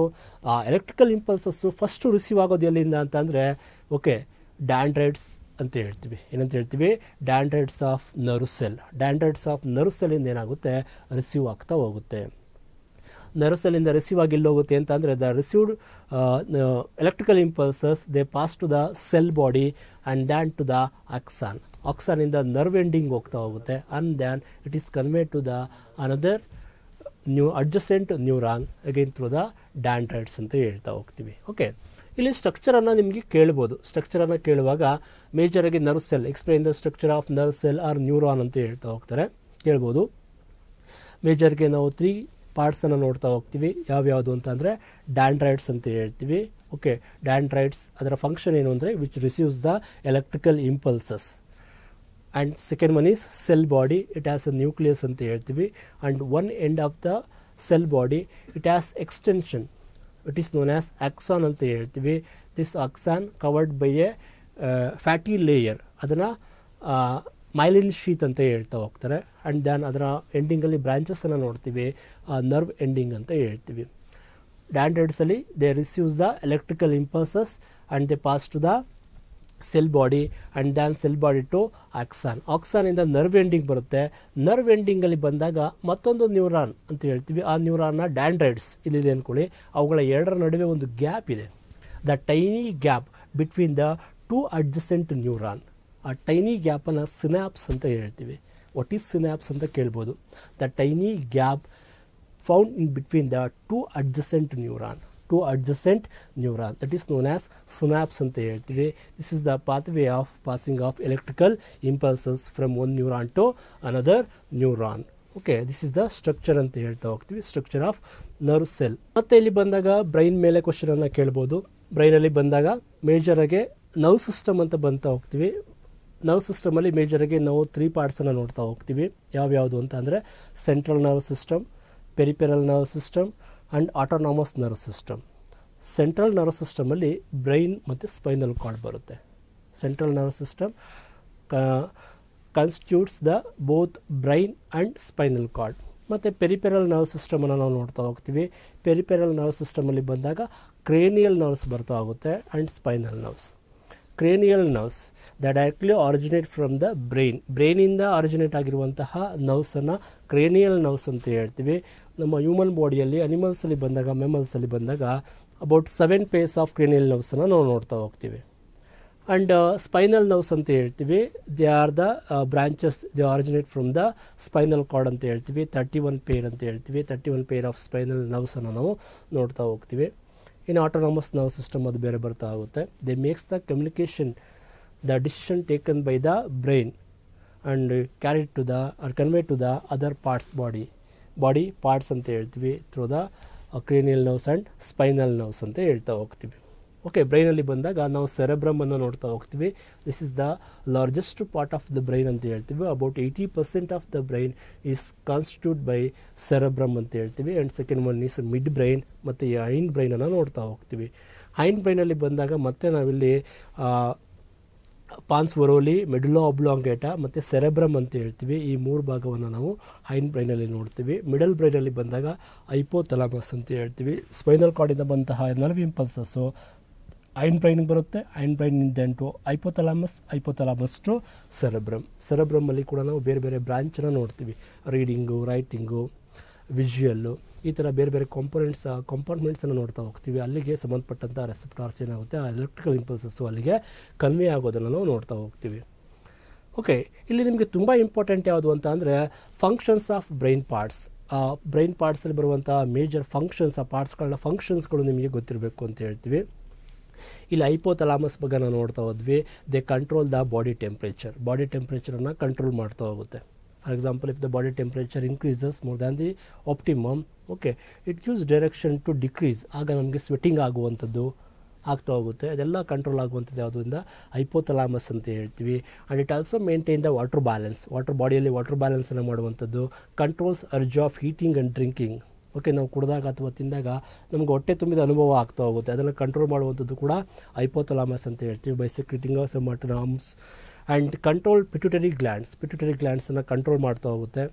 ಮೆಡುಲಾ ಒಬ್ಲಾಂಗೇಟ ಫಂಕ್ಷನ್ ಅಂತ ಬಂದಾಗ it controls all the involuntary activities like respiration and blood pressure and moment of alimentary ಕೆನಾಲ್ನ ಮೂಮೆಂಟ್, ಪೆರಿಸ್ಟಾಲ್ಸಿಸ್ ಅಂತಲೇ ಹೇಳ್ತೀವಿ, ಅದನ್ನು ಕಂಟ್ರೋಲ್ ಮಾಡ್ತಾ ಹೋಗುತ್ತೆ.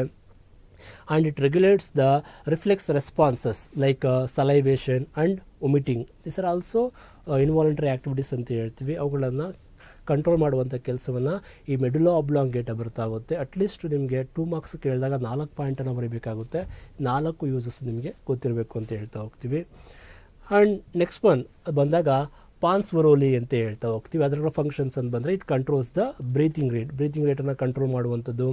And controls the facial mastication of ಫುಡ್ಡನ್ನು ನಾವು ಬಂದಾಗ ಅದರ ಮ್ಯಾಸ್ಟಿಕೇಷನ್ ಅಂದರೆ ಅಗಿಯುವಾಗ ಹೇಗೆ ಚೇಂಜಸ್ ಆಗ್ತಾ ಹೋಗುತ್ತೆ, ಫೇಶಿಯಲ್ ಎಕ್ಸ್ಪ್ರೆಷನನ್ನು ಕೂಡ ಕಂಟ್ರೋಲ್ ಮಾಡೋ ಕೆಲಸವನ್ನು ಮಾಡ್ತಾ ಹೋಗುತ್ತೆ. ಅದೇ ರೀತಿ ಸೆರೆಬೆಲ್ಲಮ್ ಅಂತ ಹೇಳ್ತೀವಿ. It control and coordinates the different muscular ಆ್ಯಕ್ಷನನ್ನು ಕಂಟ್ರೋಲ್ ಮಾಡ್ತಾ ಹೋಗುತ್ತೆ. And also it controls the body ಪೋಸ್ಚರನ್ನು ಕಂಟ್ರೋಲ್ ಮಾಡುವಂಥ ಕೆಲಸವನ್ನು ಮಾಡ್ತಾ ಹೋಗುತ್ತೆ during walking, drinking, running, like that physical activities. Cerebellum is the second largest part of the brain. Cerebrum is the largest part of the brain. ಇದು second largest part of the brain ಅಂತ ಹೇಳ್ತಾ ಹೋಗ್ತೀವಿ. ಸೆರೆಬ್ರಮ್ನ function ನಿಮ್ಗೆ already ಹೇಳಿದೆ, about 80% of the brain covered by the cerebrum.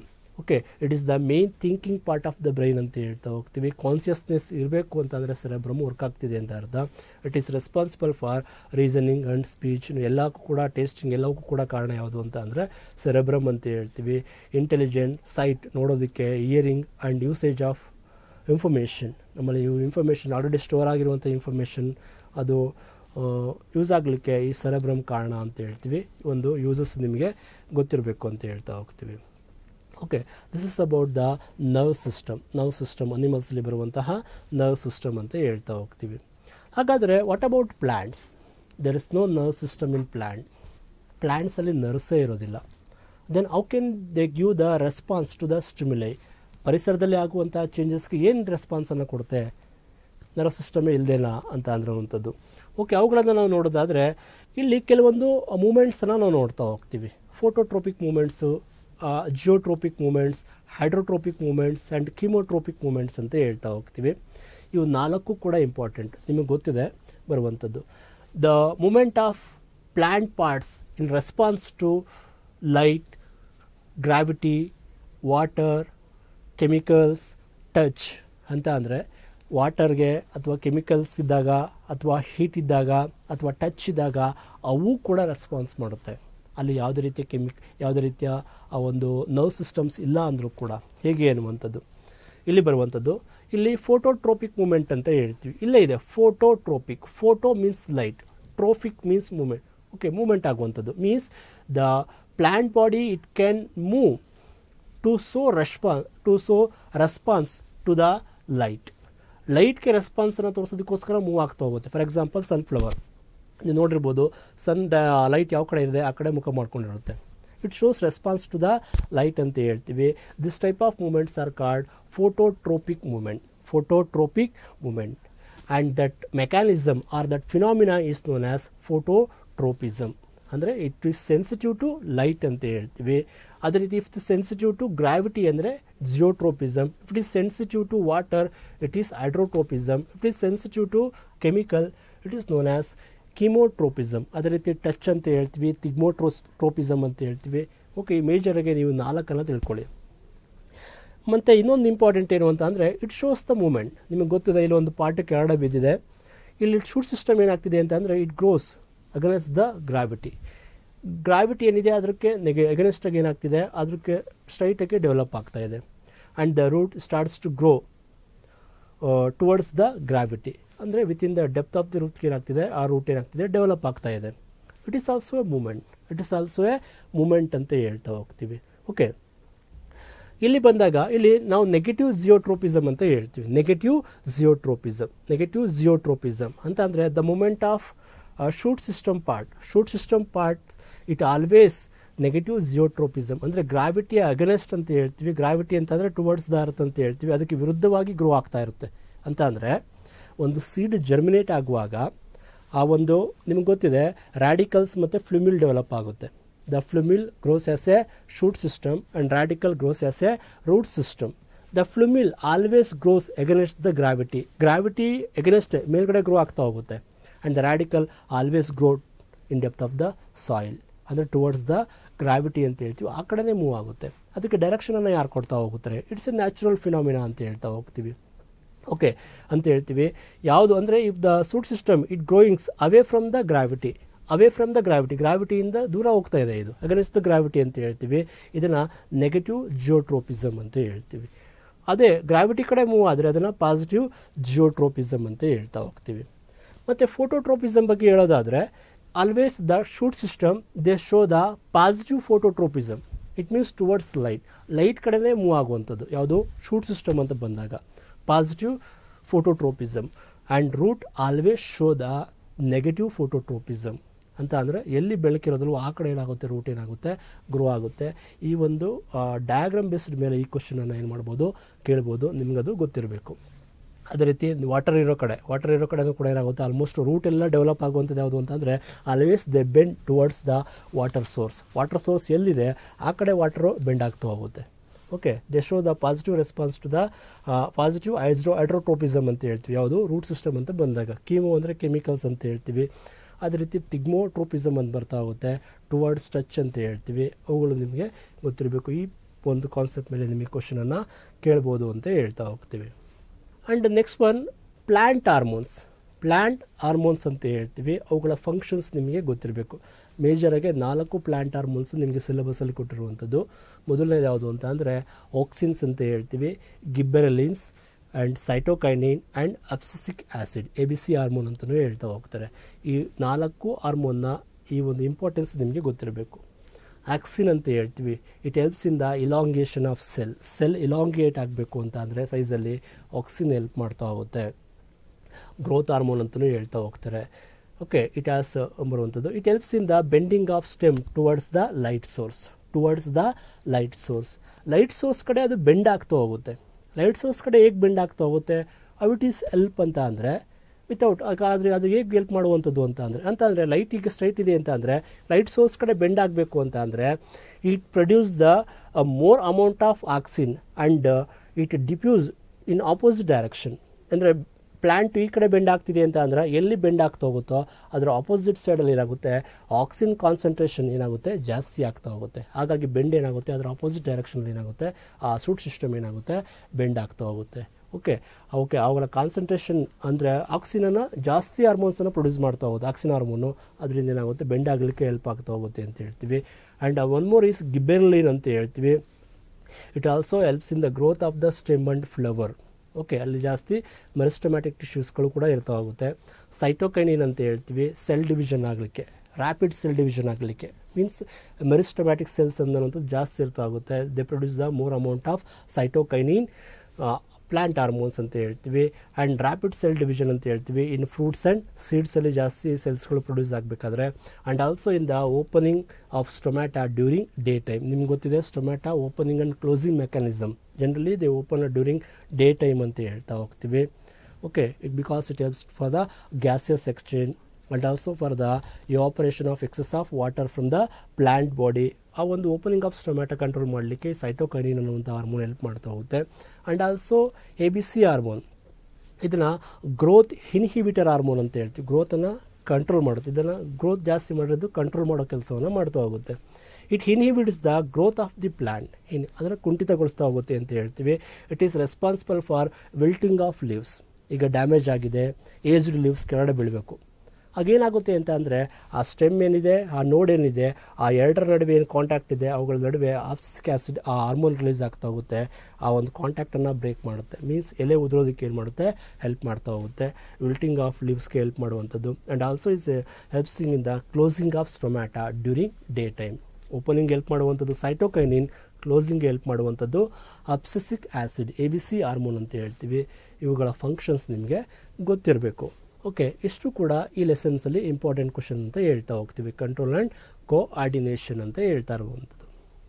And next lesson is life processes. ಇಲ್ಲಿ ಬರುವಂಥ important concepts ಯಾವುದು ಅಂತ ಅಂದರೆ ನ್ಯೂಟ್ರಿಷನ್ ಅಂತ ಹೇಳ್ತೀವಿ. ನ್ಯೂಟ್ರಿಷನ್ ಅಂದರೆ ಆಹಾರ ಹೇಗೆ ಬಳಕೆ ಆಗ್ತಾ ಹೋಗುತ್ತೆ. ಅಲ್ಲಿ ಬಂದಾಗ ಆಟೋಟ್ರೋಪಿಕ್ ನ್ಯೂಟ್ರಿಷನ್ ಮತ್ತು ಎಟೆರೋಟ್ರೋಪಿಕ್ ನ್ಯೂಟ್ರಿಷನ್, 2 ಟೈಪ್ಸ್ ಆಫ್ ನ್ಯೂಟ್ರಿಷನನ್ನು ನೋಡ್ತೀವಿ. ಪ್ಲ್ಯಾಂಟ್ಸಲ್ಲಿ ಆಟೋಟ್ರೋಪಿಕ್ ನ್ಯೂಟ್ರಿಷನ್ ಆ್ಯಂಡ್ ಅದರ್ ಅನಿಮಲ್ಸಲ್ಲಿ ಬಂದಾಗ ಎಲ್ಲವೂ ಕಡೆ ಕೂಡ heterotrophic nutrition excepts plants and non green plants and ಅನಿಮಲ್ಸಲ್ಲಿ you can see heterotrophic nutrition. Structure of stomata, ಅದರ ಸ್ಟ್ರಕ್ಚರ್ ಹೇಗಿರುತ್ತೆ, ಅದರ ಆ್ಯಂಡ್ ನ್ಯೂಟ್ರಿಷನ್ ಇನ್ ಅಮೀಬಾದಲ್ಲಿ ನ್ಯೂಟ್ರಿಷನ್ ಹೇಗಾಗ್ತಾ ಹೋಗುತ್ತೆ. Structure and function of digestive ಸಿಸ್ಟಮಲ್ಲಿ ಯಾವ್ಯಾವ ಒಂದು ಈಗ ಸ್ಟ್ರಕ್ಚರ್ ಹೇಗಿರುತ್ತೆ ಮತ್ತು functions how the food digested with the help of digestive enzymes. Okay, what type of digestive enzymes it helps to digest the particular type of food content ಅಂತ ನಾವು ನೋಡ್ತಾ ಹೋಗ್ತೀವಿ. And differences between the aerobic and anaerobic respiration. Okay, and the structure and function of heart ಅಂತ ಹೇಳ್ತೀವಿ. ಅವುಗೆ function ಆಗ್ತಾ ಹೋಗುತ್ತೆ ಮತ್ತು ಹೇಗೆ ಅದರ ಸ್ಟ್ರಕ್ಚರ್ ಹೇಗಿದೆ ಅದು ಒಂದು. And functions of RBC means components of blood ಅಂತ ಹೇಳ್ತೀವಿ, ಅವುಗಳ ಫಂಕ್ಷನ್ಸ್ಗಳನ್ನು ನಾವು ನೋಡುವಂಥದ್ದು. ಎಕ್ಸ್ಕ್ರಿಷನ್ ಇನ್ ಹ್ಯೂಮನ್ ಆ್ಯಂಡ್ ಪ್ಲ್ಯಾಂಟ್ಸಲ್ಲಿ ಎಕ್ಸ್ಕ್ರಿಷನ್ ಹೇಗೆ ಆಗ್ತಾ ಹೋಗುತ್ತೆ, ಅನಿಮಲ್ಸಲ್ಲಿ ಎಕ್ಸ್ಕ್ರಿಷನ್ ಹೇಗಾಗ್ತಾ ಹೋಗುತ್ತೆ ಅನ್ನೋದ್ರ ಬಗ್ಗೆ ಈ ಒಂದು ಮೇಜರಾಗಿ ನಾವು ನೋಡುವಂಥದ್ದು. ಇಲ್ಲಿ ಮೇಜರಾಗಿ ಕೇಳುವಂಥದ್ದು ಯಾವುದು ಅಂತ ಅಂದರೆ ಡಿಫ್ರೆನ್ಸಸ್ಸಲ್ಲಿ ಬಂದಾಗ ಆಟೋಟ್ರೋಪಿಕ್ ಮತ್ತು ಹೆಟೆರೋಟ್ರೋಪಿಕ್ ನ್ಯೂಟ್ರಿಷನ್ ಬಗ್ಗೆ ಕೇಳ್ತಾರೆ. ಆಟೋಟ್ರೋಪಿಕ್ ಆ್ಯಂಡ್ ಹೆಟೆರೋಟ್ರೋಪಿಕ್ ನ್ಯೂಟ್ರಿಷನ್ ಇಲ್ಲೇ ಇದೆ. ಆಟೋ ಮೀನ್ಸ್ ಸೆಲ್ಫ್ ಅಂತ. Autotrophic nutrition, this type of nutrition can seen in green ಪ್ಲ್ಯಾಂಟ್ಸಲ್ಲಿ ದಿಸ್ ಟೈಪ್ ಆಫ್ ನ್ಯೂಟ್ರಿಷನನ್ನು ನಾವು ನೋಡ್ತಾ ಹೋಗ್ತೀವಿ. They prepare their own food. Heterotrophic nutrition, this type of nutrition we can seen in non green plants, ಅಂದರೆ green ಅಲ್ಲದೆ ಇರುವಂತಹ plants. For example fungus ಅಂತ ಹೇಳ್ತೀವಿ, ಮೌಲ್ಡ್ಸ್ ಅಂತ ಏನು ಹೇಳ್ತೀವಿ, ಬ್ರೆಡ್ ಮೌಲ್ಡ್ಸ್ ಅಂತ ಏನು ಹೇಳ್ತೀವಿ, ಓಕೆ, ಮಶ್ರೂಮ್ಸ್ ಅಂತ ಏನು ಹೇಳ್ತೀವಿ, they are non green plants. Fungus ಅಂತ ಏನು ಹೇಳ್ತೀವಿ ಅವೆಲ್ಲವೂ ಕೂಡ. ಆ್ಯಂಡ್ ಅದರ್ ಅನಿಮಲ್ಸ್ಲಿ we can see the heterotrophic nutrition. ಅವುಗಳ ನಡುವೆ ಡಿಫ್ರೆನ್ಸಸ್ ಗೊತ್ತಿರಬೇಕು. ಫೋಟೋಟ್ರೋಪಿಕ್ ನ್ಯೂಟ್ರಿಷನ್ ಅಂತ ಬಂದಾಗ almost own organic food is manufactured, means because of photosynthesis takes place in the green plants. They prepare their own food, means organic ಫುಡ್ಡನ್ನು ಏನು ಮಾಡುತ್ತೆ ತಾನೇ prepare ಮಾಡ್ಕೊಳ್ತಾ ಹೋಗುತ್ತೆ. Okay, through photosynthesis progress because they have chlorophyll in their green parts. Heterotrophic nutrition ಅಂತ ಹೇಳ್ತೀವಿ. They are generally they depend on plant directly or indirectly, so they get the food from plants ಅಂತ ಹೇಳ್ತೀವಿ. Organic food is obtained from various sources, ಅಂದರೆ ಪ್ಲ್ಯಾಂಟಿಂದ ಏನು ಮಾಡುತ್ತೆ ತನಗೆ ಬೇಕಾದಂಥ ಫುಡ್ಡನ್ನು ಇವು ಪಡ್ಕೊಳ್ತಾ ಹೋಗುತ್ತೆ. ಆ್ಯಂಡ್ ಇಲ್ಲಿ ಬಂದಾಗ on external source of energy is required, means they need some raw materials, ಅಂದರೆ ಸನ್ಲೈಟ್ ಇರ್ಬೋದು, ಕಾರ್ಬನ್ ಡೈಆಕ್ಸೈಡ್ ಇರ್ಬೋದು, ಮಿನರಲ್ಸ್ ಆ್ಯಂಡ್ ವಾಟರ್ ಇರ್ಬೋದು. They are the different sources, they are raw materials required for the photosynthesis process ಅಂತ ಹೇಳ್ತೀವಿ. But ಇಲ್ಲಿ ಏನಾಗುತ್ತೆ ಅಂತ ಅಂದರೆ ಆರ್ಗ್ಯಾನಿಕ್ ಫುಡ್ ಡೈಜೆಸ್ಟ್ ಆಗಿ it gives energy. Okay, or energy is obtained by oxidation of food. ನಾವು ತಿಂದಂಥ ಫುಡ್ ಆಕ್ಸಿಡೇಷನ್ ಆಗಿ ಇಟ್ ಅವರ್ ಸಿಸ್ಟಮಲ್ಲಿ ದೇ ಪ್ರೊಡ್ಯೂಸ್ ದ ಎನರ್ಜಿ ಅಂತ ಹೇಳ್ತಾ ಹೋಗ್ತೀವಿ. And form synthesis of organic ಫುಡ್ಡನ್ನು ಏನು ಮಾಡುತ್ತೆ ಆರ್ಗ್ಯಾನಿಕ್ ಫುಡ್ಡನ್ನು ಕೊಡ್ತಾ ಹೋಗುತ್ತೆ. Here the organism depend and must live in contact with the sources of organic matter. Organic ಮ್ಯಾಟರ್ನ ಬಳಸ್ಕೊಂಡು ಏನು ಮಾಡುತ್ತೆ they can lead their and survive ಅಂತ ಹೇಳ್ತಾ ಹೋಗ್ತೀವಿ. Here it is found in green ಪ್ಲ್ಯಾಂಟ್ಸಲ್ಲಿ ನೋಡ್ತಾ ಹೋಗ್ತೀವಿ. ಇದರಲ್ಲಿ ನಾನ್ ಗ್ರೀನ್ ಪ್ಲ್ಯಾಂಟ್ಸು ಅಂದರೆ ಫಂಗಸ್ ಅಂತ ಏನು ಹೇಳ್ತೀವಿ ಅಲ್ಲಿ ಬಂದಾಗ. And most of the bacterias and all animals are okay they ಅಲ್ಲೆಲ್ಲವೂ ಕೂಡ ನಾವು ಹೆಟೆರೋಟ್ರೋಪಿಕ್ ನ್ಯೂಟ್ರಿಷನ್ನ ನಾವು ನೋಡ್ತೀವಿ. 4 ಟೈಪ್ ಗೊತ್ತಿರಬೇಕು ನಿಮಗೆ ಬಂದಾಗ. Next one is differences between arteries and veins ಅಂತ ಹೇಳ್ತೀವಿ. ಆರ್ಟರೀಸ್ ಆ್ಯಂಡ್ ವೇನ್ಸ್ ನಿಮಗೆ ಗೊತ್ತಿದೆ ಮಕ್ಕಳ. ಬ್ಲಡ್ ಕೆಪಿಲರೀಸಲ್ಲಿ ಬ್ಲಡ್ ವೇನ್ಸ್ ಅಂತ ಏನು ಹೇಳ್ತಾ ಹೋಗ್ತೀವಿ. ಬ್ಲಡ್ ಅಲ್ಲಿ ಬಂದಾಗ ನಾವು 3 ಟೈಪ್ಸನ್ನು ನೋಡ್ತಾ ಹೋಗ್ತೀವಿ. ಯಾವುದು ಅಂತ ಅಂದರೆ ಆರ್ಟರೀಸು, ವೇನ್ಸು ಮತ್ತು ಕೆಪಿಲರೀಸ್ ಅಂತ ಬರುವಂಥದ್ದು. ಆರ್ಟರೀಸ್, ವೇನ್ಸ್ ಮತ್ತು ಕೆಪಿಲರೀಸ್. ಮೇಜರಾಗಿ ಇಲ್ಲಿ ಆರ್ಟರೀಸ್ ಮತ್ತು ವೇನ್ಸ್ ಅಂತ ಏನು ಹೇಳ್ತೀವಿ ಅವುಗಳ ನಡುವೆ ಏನು ಡಿಫ್ರೆನ್ಸ್ ಇದೆ ಅನ್ನುವಂಥದ್ದು. ಆರ್ಟರೀಸ್ ಅಂತ ಹೇಳ್ತೀವಿ always they carry the oxygen rich blood from heart to remaining part of the body. ಅಂದರೆ ಹಾರ್ಟಿಂದ ಆಕ್ಸಿಜನ್ ರಿಚ್ ಬ್ಲಡ್ಡನ್ನು ರಿಮೈನಿಂಗ್ ಬಾಡಿ ಪಾರ್ಟ್ಸ್ಗೆ ಏನು ಮಾಡುತ್ತೆ ಕ್ಯಾರಿ ಮಾಡುವ ಕೆಲಸವನ್ನು ಏನು ಮಾಡುತ್ತೆ ಈ ಆರ್ಟರೀಸ್ ಮಾಡ್ತಾ ಹೋಗ್ತೀವಿ. ಆಕ್ಸಿಜನ್ ರಿಚ್ ಬ್ಲಡ್ ಅಥವಾ ಆಕ್ಸಿಜನೇಟೆಡ್ ಬ್ಲಡ್ಡನ್ನು ಕ್ಯಾರಿ ಮಾಡ್ತಾ ಹೋಗುತ್ತೆ ಎಕ್ಸೆಪ್ಟ್ ಪಲ್ಮನರಿ ಆರ್ಟರಿನ ಬಿಟ್ಟು. ಅಂದರೆ ಇದು ಆರ್ಟರಿ ಅಂದರೆ ಪಲ್ಮನರಿ ಆರ್ಟರಿ ಬೇರೆ, ಓಕೆ, ನಾರ್ಮಲ್ ಆರ್ಟರೀಸ್ಗಳೇ ಬೇರೆ. ವೇಯ್ನ ಕೆಲಸ ಏನು ಅಂತ ಅಂದರೆ they carry the deoxygenated blood or carbon dioxide rich blood from the different parts of the body to heart. ಅಂದರೆ ಬಾಡಿಯ ಬೇರೆ ಬೇರೆ ಪಾರ್ಟ್ಸಿಂದ ಬರುವಂಥ ಡಿಆಕ್ಸಿಜನೇಟೆಡ್ ಬ್ಲಡ್ಡನ್ನು ಎಲ್ಲಿ ಕ್ಯಾರಿ ಮಾಡುತ್ತೆ ಹಾರ್ಟ್ಗೆ ಕ್ಯಾರಿ ಮಾಡ್ತಾ ಹೋಗುತ್ತೆ. ಹಾರ್ಟಿಂದ ಆಕ್ಸಿಜನೇಟೆಡ್ ಬ್ಲಡ್ಡನ್ನು ಬಾಡಿಗೆ ಕ್ಯಾರಿ ಮಾಡುವಂಥದ್ದು ಆರ್ಟರೀಸ್ ಆದರೆ ಡಿಆಕ್ಸಿನೇಟೆಡ್ ಬ್ಲಡ್ಡನ್ನು ಹಾರ್ಟ್ಗೆ ಕ್ಯಾರಿ ಮಾಡುವಂಥದ್ದು ಯಾವುದು ವೇನ್ಸ್ ಅಂತ ಹೇಳ್ತೀವಿ, ಎಕ್ಸೆಪ್ಟ್ ಪಲ್ಮನರಿ ವೇನ್ ಅಂತ ಹೇಳ್ತೀವಿ. Then what are the functions of pulmonary artery and pulmonary vein? Pulmonary artery ಅಂದರೆ opposite. Here the pulmonary artery they carry the deoxygenated blood ಅಂತ ಹೇಳ್ತೀವಿ. Carry the deoxygenated blood from the right side of the heart to the lungs. Right side of the ಹಾರ್ಟಿಂದ ಏನು arteries ಬರ್ತಾ ಹೋಗುತ್ತೆ ಅಲ್ಲಿಂದ ಲಂಗ್ಸ್ಗೆ deoxygenated ಬ್ಲಡ್ಡನ್ನು ಕ್ಯಾರಿ ಮಾಡುವಂಥದ್ದು ಟು ಲಂಗ್ಸ್ಗೆ ಯಾವುದು ಅಂತ ಅಂದರೆ ಪಲ್ಮನರಿ ಆರ್ಟರಿ ಅಂತ ಹೇಳ್ತೀವಿ. They carry the deoxygenated blood from heart to lungs. ಹಾಗಾದ್ರೆ what is the function of pulmonary vane?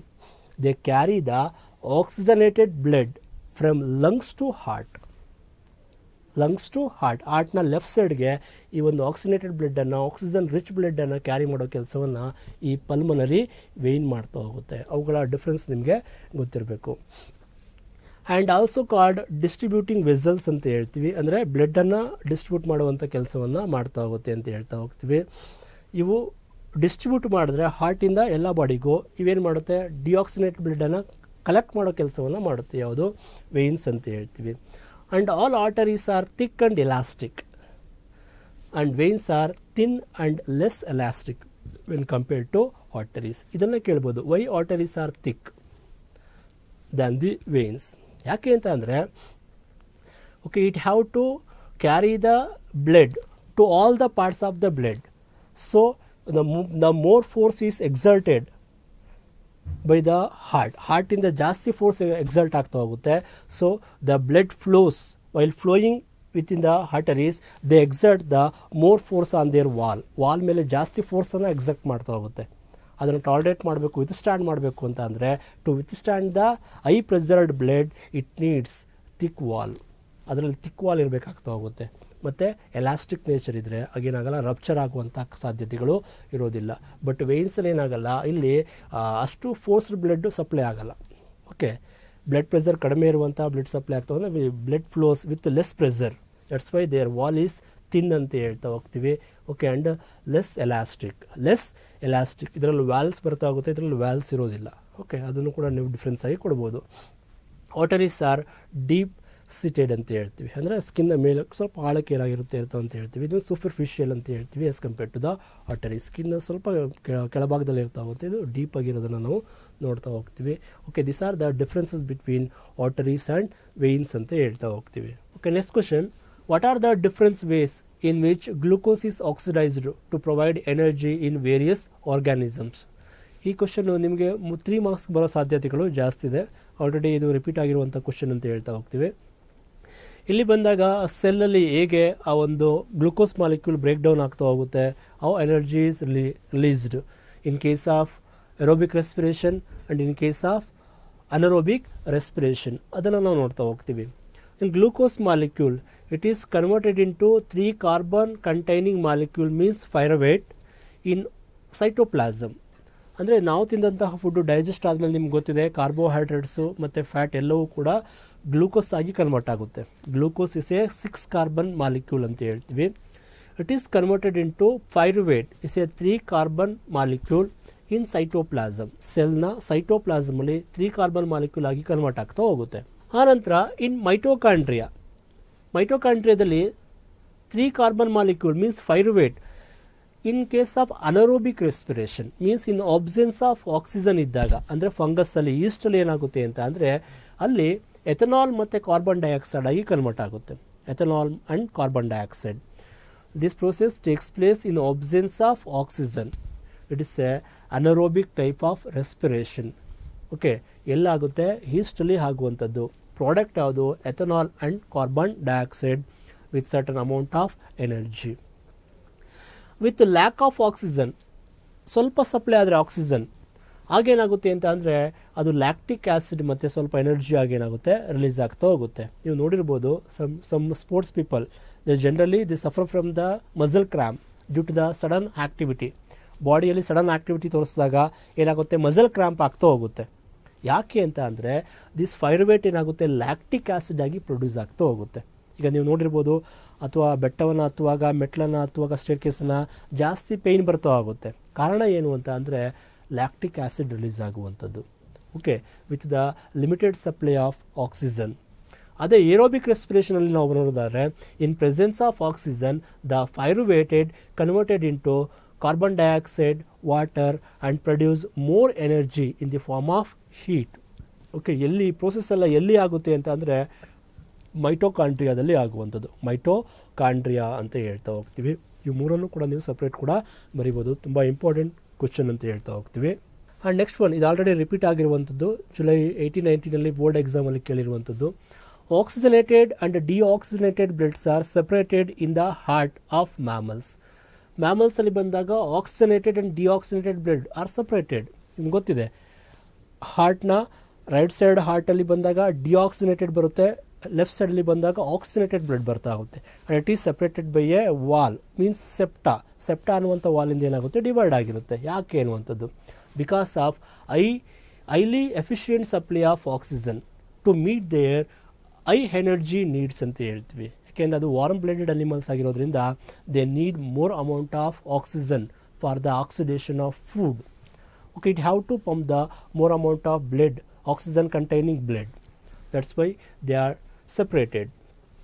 And second one, ventricles are thick walled. ಹಾರ್ಟನ್ನು ನಾವು ನೋಡುವಾಗ ವೆಂಟ್ರಿಕಲ್ಸ್ ಅಂತ ಏನು ಹೇಳ್ತೀವಿ, ವೆಂಟ್ರಿಕಲ್ಸ್ thick wall ಇರುತ್ತೆ. ಕಾರಣ ಏನು ಅನ್ನುವಂಥದ್ದು, because it have to pump the blood with high pressure. High ಪ್ರೆಷರಲ್ಲಿ ಬ್ಲಡ್ಡನ್ನು ಪಂಪ್ ಮಾಡಬೇಕು. ಯಾಕೆಂದರೆ ಆ ಬಾಡಿಯ ಎಲ್ಲ ಪಾರ್ಟ್ಸ್ಗೂ ಬ್ಲಡ್ ಸಪ್ಲೈ ಆಗಬೇಕು ಅಂದರೆ it should exert more pressure. Okay, to stand with that more pressure the ventricles are thick walled. ಅದು ventricles ಏನಾಗಿರುತ್ತೆ, ದಪ್ಪ ಇರುತ್ತೆ ಅಂತ ಹೇಳ್ತಾ ಹೋಗ್ತೀವಿ. Herbivorous have longer small intestine as compared to carnivorous.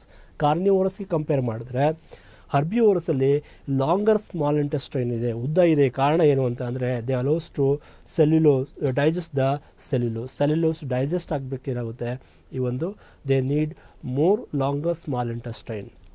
Actually, human also have more longer small intestine. It means naturally all the human also they preferably meet for herbivores. ನಾವು ಕೂಡ ನಮ್ಮ ಬಾಡಿ ಡಿಸೈನ್ ಹೇಗಿದೆ ಅಂತ ಅಂದರೆ herbivores ರೀತಿಗೆ design ಆಗಿರೋದು, not for carnivores. Okay, ಈ ಒಂದು ಕ್ವಶನನ್ನು ಕೇಳ್ಬೋದು ಅಂತ ಹೇಳ್ತೀವಿ.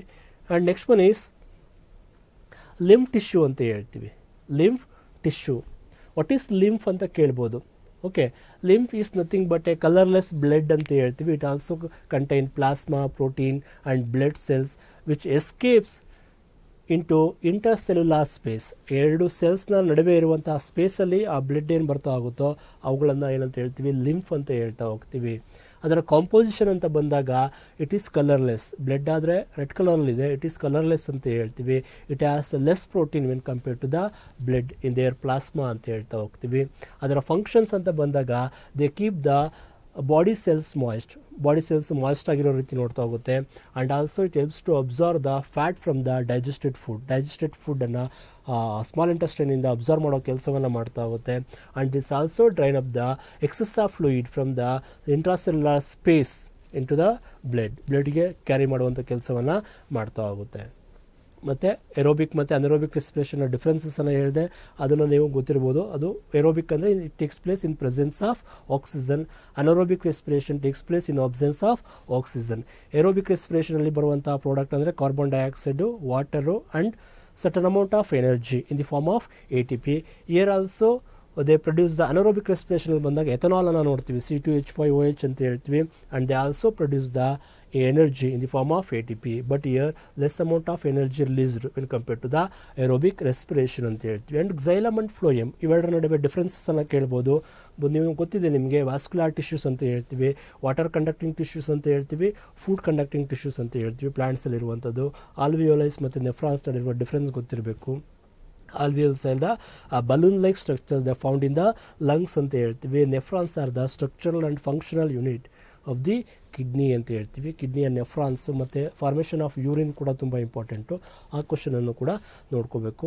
ಓಕೆ, ಇಷ್ಟು ಕ್ವಶನು ಇದರಲ್ಲಿ ಬರುವಂಥದ್ದು, ಈ ಲೆಸನಲ್ಲಿ ನಿಮಗೆ ಬರುವಂಥದ್ದು ಮಕ್ಕಳ. ಓಕೆ, ನೆಕ್ಸ್ಟು ನಿಮ್ಗೆ ಆಲ್ರೆಡಿ ಲಾಸ್ಟ್ ಸೆಷನಲ್ಲಿ ಡಯಾಗ್ರಾಮ್ಸನ್ನು ಹೇಳಿದ್ದಾರೆ ಟೀಚರ್ಸ್ಗಳು ಕೂಡ, ಮತ್ತೆ ರಿಪೀಟ್ ಮಾಡೋದಿಲ್ಲ. ಅಷ್ಟು ಡಯಾಗ್ರಾಮ್ಸನ್ನು ನೀವು ನೋಡ್ಕೊಳ್ಳಿ.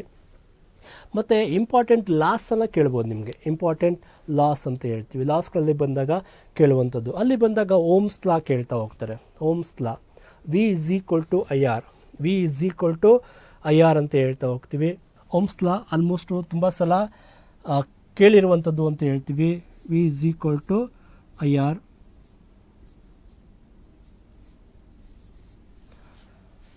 ಸ್ಟೇಟ್ ದ ಓಮ್ಸ್ ಲಾ ಅಂತ ಹೇಳ್ಬೋದು. V means potential difference.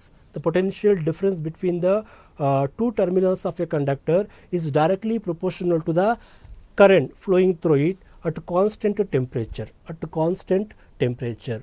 In case ನಿಮಗೆ ಡೆಫಿನೇಷನ್ ಮರೆತೋಗಿದೆಯಾ, at least write this one. V is equal to IR ಅಂತ ಬರೆದ್ರೂ ಕೂಡ ಯು ವಿಲ್ ಗೆಟ್ ಮಾರ್ಕ್ಸ್. ಮತ್ತು ಇದರ ಮೇಲೆ ನಿಮಗೆ ಆ ಒಂದು 1 ಮಾರ್ಕ್ಸ್ ಕ್ವಶನನ್ನು, ಆ ಒಂದು ಪ್ರಾಬ್ಲಮ್ಸನ್ನು ಕೂಡ ಕೇಳ್ಬೋದು. ವಿ ಅಂದರೆ ಪೊಟೆನ್ಷಿಯಲ್ ಡಿಫ್ರೆನ್ಸ್ ಅಂತ ಹೇಳ್ತೀವಿ. ಓಕೆ, ಅದನ್ನು ವೋಲ್ಟ್ ಅದರ SI ಯೂನಿಟ್ ಅಂತ ಹೇಳ್ತೀವಿ. ಅದನ್ನು ಮೆಜರ್ ಮಾಡಲಿಕ್ಕೆ ವೋಲ್ಟಾಮೀಟರ್ ಅನ್ನುವಂಥ ಡಿವೈಸನ್ನು ಬಳಸ್ತಾ ಹೋಗ್ತಾರೆ. ಐ ಕರೆಂಟ್ ಅಂತ ಹೇಳ್ತೀವಿ. ಆಂಪಿಯರನ್ನು ಅದರ SI ಯೂನಿಟ್ ಅಂತ ಹೇಳ್ತಾ ಹೋಗ್ತೀವಿ. ಆರ್ ಅಂದರೆ ರೆಸಿಸ್ಟೆನ್ಸಲ್ಲಿ ಟೆಂಪ್ರೇಚರ್ ಕಾನ್ಸ್ಟೆಂಟ್ ಇದ್ದಾಗ ಆ ರೆಸಿಸ್ಟೆನ್ಸ್ ಕಾನ್ಸ್ಟೆಂಟನ್ನು ನಾವು ನೋಡ್ತಾ ಹೋಗ್ತೀವಿ. ಅದೇ ರೀತಿ ಜೌಲ್ಸ್ ಲಾ ಆಫ್ ಹೀಟಿಂಗ್ ಅಂತ ಹೇಳ್ತೀವಿ. ತುಂಬ ಇಂಪಾರ್ಟೆಂಟ್ ಒನ್ ಅಂತ ಹೇಳ್ತಾ ಹೋಗ್ತೀವಿ. ಜೌಲ್ಸ್ ಲಾ ಆಫ್ ಹೀಟಿಂಗ್ ತುಂಬ ಈಸಿಯಾಗಿ ನೆನಪಿಟ್ಕೋಬೋದು. ಏನು ಅಂತ ಅಂದರೆ ಇದು ನೆನಪಿಟ್ಕೋಬೇಕು. H is equal to I square RT. H is equal to I square RT. ಇಷ್ಟನ್ನು ನೆನಪಿಟ್ಕೊಂಡ್ರು ಸಾಕು. ಜೌಲ್ಸ್ ಲಾ ಆಫ್ ಹೀಟಿಂಗ್ ಅಂತ ಹೇಳ್ತೀವಿ. The heat produced in a resistor in a given circuit is directly proportional to the square root of the current flowing through it and directly proportional to the resistance of the circuit and the time, how much of time we supply the electricity. Okay, ಇದನ್ನು ನೀವು ನೇರವಾಗಿ ಬಳಿಬೋದು. ಅಂದರೆ heat ಅಂತ ಹೇಳ್ತೀವಿ. Heat produced is directly proportional to the square root of the current, directly proportional to the resistance of the conductor and the how much of time we supply the electricity to the circuit ಅಂತ ಹೇಳ್ತೀವಿ. ಇದನ್ನು joules law of heating ಅಂತ ಹೇಳ್ತೀವಿ. ಇದನ್ನು ಬಳಸ್ಕೊಂಡು ಇದ್ರ ಮೇಲೆ ಪ್ರಾಬ್ಲಮ್ಸನ್ನು ಕೂಡ ಕೇಳ್ಬೋದು ಅಂತ ಹೇಳ್ತಾ ಹೋಗ್ತೀವಿ. ಇದ್ರ ಬಗ್ಗೆ ನಿಮಗೆ ಗೊತ್ತಿರಬೇಕು. ಅದಾಲ್ಸಿ ಮತ್ತು ಇನ್ನೊಂದೇನು ಅಂತ ಅಂದರೆ ಲಾ ಆಫ್ ರಿಫ್ಲೆಕ್ಷನ್ ಮತ್ತು ಲಾ ಆಫ್ ರಿಫ್ರಾಕ್ಷನ್ ಬಗ್ಗೆ ಕೇಳ್ತಾ ಹೋಗ್ತಾರೆ. ಲಾ ಆಫ್ ರಿಫ್ಲೆಕ್ಷನ್ ಮತ್ತು ಲಾ ಆಫ್ ರಿಫ್ರಾಕ್ಷನ್ ನಿಮಗೆ ಗೊತ್ತಿದೆ ಆಲ್ರೆಡಿ. ಒಂದು ಸರ್ಫೇಸ್ ಮೇಲೆ if you incident the light ray, ಇದನ್ನು ಏನಂತ ಹೇಳ್ತೀವಿ? ಇನ್ಸಿಡೆಂಟ್ ರೇ ಅಂತ ಹೇಳ್ತಾ ಹೋಗ್ತೀವಿ. When it fall on the surface it will reflect. ಏನಾಗುತ್ತದೋ ರಿಫ್ಲೆಕ್ಟ್ ಆಗ್ತಾ ಹೋಗುತ್ತೆ. ಓಕೆ, ಇದನ್ನು ಇನ್ಸಿಡೆಂಟ್ ರೇ ಅಂತ ಹೇಳ್ತೀವಿ. ಏನಂತ ಹೇಳ್ತಾರೆ? ಇನ್ಸಿಡೆಂಟ್ ರೇ. ಇದನ್ನು ರಿಫ್ಲೆಕ್ಟೆಡ್ ರೇ ಅಂತ ಹೇಳ್ತೀವಿ. ಈ ಪಾಯಿಂಟ್ ಇದೆಯಲ್ಲ, ಇಲ್ಲಿಗೊಂದು ನಾರ್ಮಲ್ ಡ್ರಾನನ್ನು ಡ್ರಾ ಮಾಡ್ಬೋದು. ನಾರ್ಮಲ್ ಡ್ರಾನ್ ಅಂತ ಹೇಳ್ತೀವಿ. ಈ ಆ್ಯಂಗಲನ್ನು ಆ್ಯಂಗಲ್ ಆಫ್ ಇನ್ಸಿಡೆಂಟ್ ಅಂತ ಹೇಳ್ತೀವಿ. Angle of incident. ಇದನ್ನು angle of reflection. Angle of reflection. ಇಷ್ಟು ನೆನಪಿದ್ರೆ ಸಾಕು. ಇಲ್ಲೇನು ಅಂತ ಅಂದರೆ ರಿಫ್ಲೆಕ್ಷನ್ 2 ಲಾಸ್ಗಳು ಬರ್ತಾ ಹೋಗುತ್ತೆ. First law of reflection. ಇಲ್ಲಿ incident ray, the incident ray and the point of normal drawn to the incident ray and the point of reflected ray, all 3 points they lie in the same plane. ಎಲ್ಲವೂ ಕೂಡ ಒಂದೇ ಪಾಯಿಂಟಲ್ಲಿ ಇರ್ತಾ ಹೋಗುತ್ತೆ. This is the first law of reflection. Incident ray and normal drawn to the incident ray point and the reflected ray all are lie in the same plane ಅಂತ ಹೇಳ್ತಾ ಹೋಗ್ತೀವಿ. This is the second law of reflection ಅಂತ ಹೇಳ್ತೀವಿ. First law ಅಂತ ಬಂದಾಗ angle of incident is equal to the angle of reflection ಅಂತ ಹೇಳ್ತಾ ಹೋಗ್ತೀವಿ. ಅದೇ ಇನ್ ಕೇಸ್ ಆಫ್ ರಿಫ್ರಾಕ್ಷನ್ ಬಗ್ಗೆ ಹೇಳೋದಾದ್ರೆ ನಿಮಗೆ ಗೊತ್ತಿದೆ, when the light ray pass from one media to another media, they change their path. ತನ್ನ ಪಾತನ ಏನು ಮಾಡುತ್ತೆ? ಒಂದು ಲೈಟ್ ಒಂದಿಂದ್ರಿಂದ ಮತ್ತೊಂದು ಕಡೆ ಬರುವಾಗ ದೇ ಚೇಂಜ್ ದೇಯರ್ ಪಾತ್. ಅದರ ಪಾತನ ಏನು ಮಾಡುತ್ತೆ? ಚೇಂಜ್ ಮಾಡ್ತಾ ಹೋಗುತ್ತೆ, ಅದರ ಡೆನ್ಸಿಟಿ ವೇರಿ ಇದ್ದಾಗ. ಓಕೆ, ಇಲ್ಲಿ ಬರುವಂಥದ್ದು ಇಲ್ಲಿ ಕೂಡ ಅದೇ same. Okay, the incident ray and the refracted ray and the normal drawn to that point all are lie in the same plane ಅಂತ ಹೇಳ್ತೀವಿ. ಇನ್ಸಿಡೆಂಟ್ ರೇ ಆ್ಯಂಡ್ ರಿಫ್ರಾಕ್ಟೆಡ್ ರೇ ಅಂತ ಹೇಳ್ತಾ ಹೋಗ್ತೀವಿ. ಅಲ್ಲಿ ರಿಫ್ಲೆಕ್ಟೆಡ್ ರೇ ಅಂತ ಹೇಳ್ತಾ ಹೋಗ್ತೀವಿ. ಆ್ಯಂಡ್ ಸೆಕೆಂಡ್ ಲಾ ಅಂತ ಬಂದಾಗ ಓಕೆ, ಇಲ್ಲಿ sine angle of incident ray and sine angle of refracted ray is constant ಅಂತ ಹೇಳ್ತೀವಿ. ಇದನ್ನು ಸ್ನೇಲ್ಸ್ ಲಾ ಅಂತಲೂ ಹೇಳ್ತಾರೆ. ಇನ್ ಕೇಸ್ ನಿಮಗೆ ಮರ್ತೋಯ್ತಾ second law, just write sine i divided by sine r is equal to constant. ಇದನ್ನು ನಾವು ಸ್ನೇಲ್ಸ್ ಲಾ ಅಂತ ಹೇಳ್ತೀವಿ. Snell's law means it's the ratio of sine angle of incident ray to the sine angle of refracted ray to the given pair of media or color. Okay, ಅದನ್ನು constant ಅಂತ ಹೇಳ್ತಾವೆ. ದಿಸ್ನ snails ಲಾ ಅಂತ ಹೇಳ್ತೀವಿ. ಇದನ್ನು ನಿಮಗೆ 2 ಮಾರ್ಕ್ಸ್ಗೆ ಕೇಳುವಂಥ ಸಾಧ್ಯತೆಗಳು ಇರ್ತಾ ಹೋಗುತ್ತೆ. ಇಂಪಾರ್ಟೆಂಟ್ ಒನ್ ಅಂತ ಹೇಳ್ತಾ ಹೋಗ್ತೀವಿ, ಅದು ನಿಮಗೆ ಗೊತ್ತಿರಬೇಕು. ಓಕೆ, ಅದಲ್ಲದೆ ಬರುವಂಥದ್ದು next Fleming's left hand rule ಮತ್ತು ರೈಟ್ ಹ್ಯಾಂಡ್ ರೂಲ್ ಅಂತ ಹೇಳ್ತೀವಿ. ಫ್ಲೆಮಿಂಗ್ಸ್ ಲೆಫ್ಟ್ ಹ್ಯಾಂಡ್ ರೂಲ್ ಮತ್ತು ಫ್ಲೆಮಿಂಗ್ಸ್ ರೈಟ್ ಹ್ಯಾಂಡ್ ರೂಲ್ ತುಂಬ ಈಸಿಯಾಗಿ ನೆನ್ಪಿಟ್ಕೋಬೋದು. ಲೆಫ್ಟ್ ಹ್ಯಾಂಡ್ ರೂಲ್ ಅಂತ ಬಂದಾಗ okay, if you stretch the first 3 finger of our left hand perpendicular to each other, ಮತ್ತು ಥಂಬ್ ಫಿಂಗರ್ ಇರ್ಬೋದು, 4 ಫಿಂಗರ್ ಇರ್ಬೋದು, ಮಿಡಲ್ ಫಿಂಗರ್ ಇರ್ಬೋದು, ಇವು ಮೂರನ್ನು ಕೂಡ ಪರ್ಪೆಂಡಿಕ್ಯುಲರ್ಗೆ ನಾವು ಸ್ಟ್ರೆಚ್ ಮಾಡೋದಾದರೆ ಓಕೆ, ಇಲ್ಲಿ ಯಾವ್ಯಾವ ಆ ಒಂದು ಫಿಂಗರು ಡೈರೆಕ್ಷನನ್ನು ಇಂಡಿಕೇಟ್ ಮಾಡುತ್ತೆ ಅಂತ ನೆನಪಿದ್ರೆ ಸಾಕು ನಿಮಗೆ. If you stretch the first 3 finger of left hand perpendicular to each other, here the middle finger they indicates the direction of current. Here the forefinger indicates the direction of magnetic field and the thumb finger indicates the direction of force acting on a conductor. Force acting on a conductor. ನಿಮ್ಗೆ ಕಷ್ಟ ಆಗ್ತಿದೆಯಾ, ನೆನ್ಪಿಟ್ಕೊಳ್ಳೋದು ಕಷ್ಟ ಆಗ್ತಿದೆಯಾ ಅಂದರೆ simple CMF ಅಂತ ನೆನ್ಪಿಟ್ಕೊಳ್ಳಿ. CMF ಅಂತ ಹೇಳ್ತಾ ಹೋಗ್ತೀವಿ. C ಅಂದರೆ ಎಲ್ಲಿಂದ ಸ್ಟಾರ್ಟ್ ಮಾಡಿ ಅಂತ ಅಂದರೆ ಮಿಡಲ್ ಫಿಂಗರಿಂದ ಸ್ಟಾರ್ಟ್ ಮಾಡಿ. C direction of current, M direction of magnetic field, F indicates the direction of force acting on a conductor. ಇದು middle finger, 4 finger and this is the thumb one. ಯಾವುದಿದು Fleming's left hand rule. Right hand rule ಕೂಡ same. If you stretch the first 3 finger of our right hand perpendicular to each other, ಇಲ್ಲಿ ನೀವು ಬೇಕಾದರೆ CM ಅಂತ ನೆನ್ಪಿಟ್ಕೋಬೋದು. C ಅಂದರೆ same, the middle finger indicates the direction of current, that is induced current, and the middle finger the 4 finger is same, ಯಾವುದು direction of magnetic field, and M indicates the direction of conducting wire or motion of conducting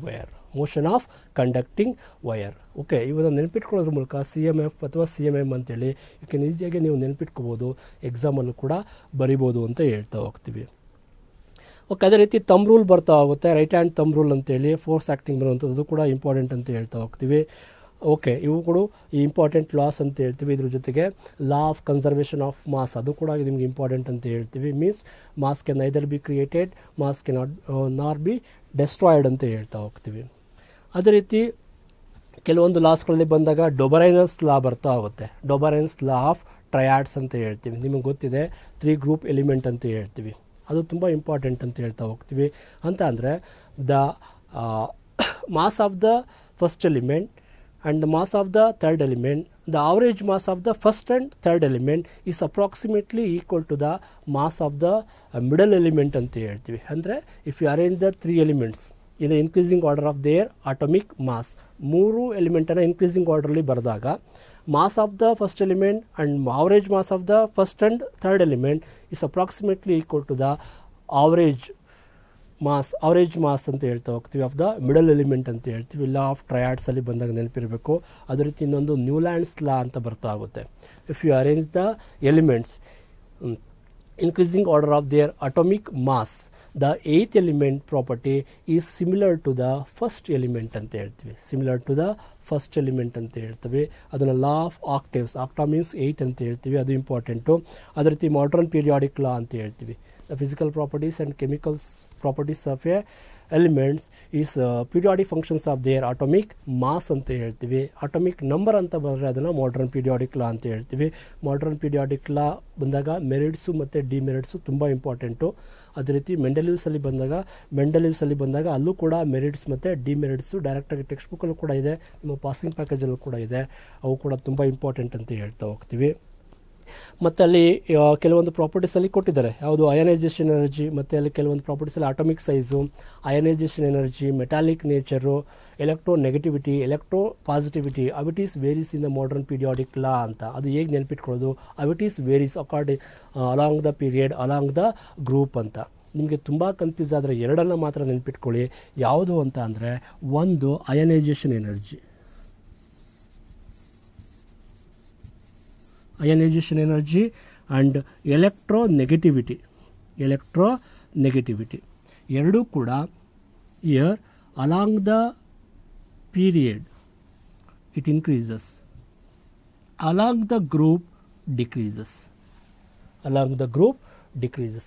ಇವೆರಡನ್ನ ನೆನ್ಪಿಟ್ಕೊಳ್ಳಿ. Remaining ಎಲ್ಲ opposite ಅಂತ. ಅಂದರೆ atomic size ಅಂತ ಬಂದರೆ, atomic size along the period decreases, along the group increases.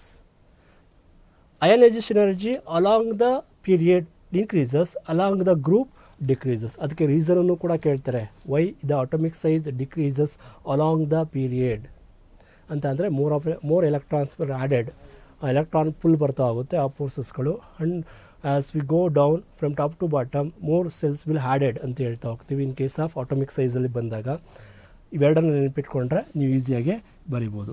Okay, ionisation energy and electro negativity ಅಂತ ಹೇಳ್ತೀವಿ. ಇನ್ನು remaining ಎಲ್ಲವೂ ಕೂಡ ಅದಕ್ಕೆ ಆಪೋಸಿಟ್ ಅಂತ ಹೇಳ್ತಾ ಹೋಗ್ತೀವಿ.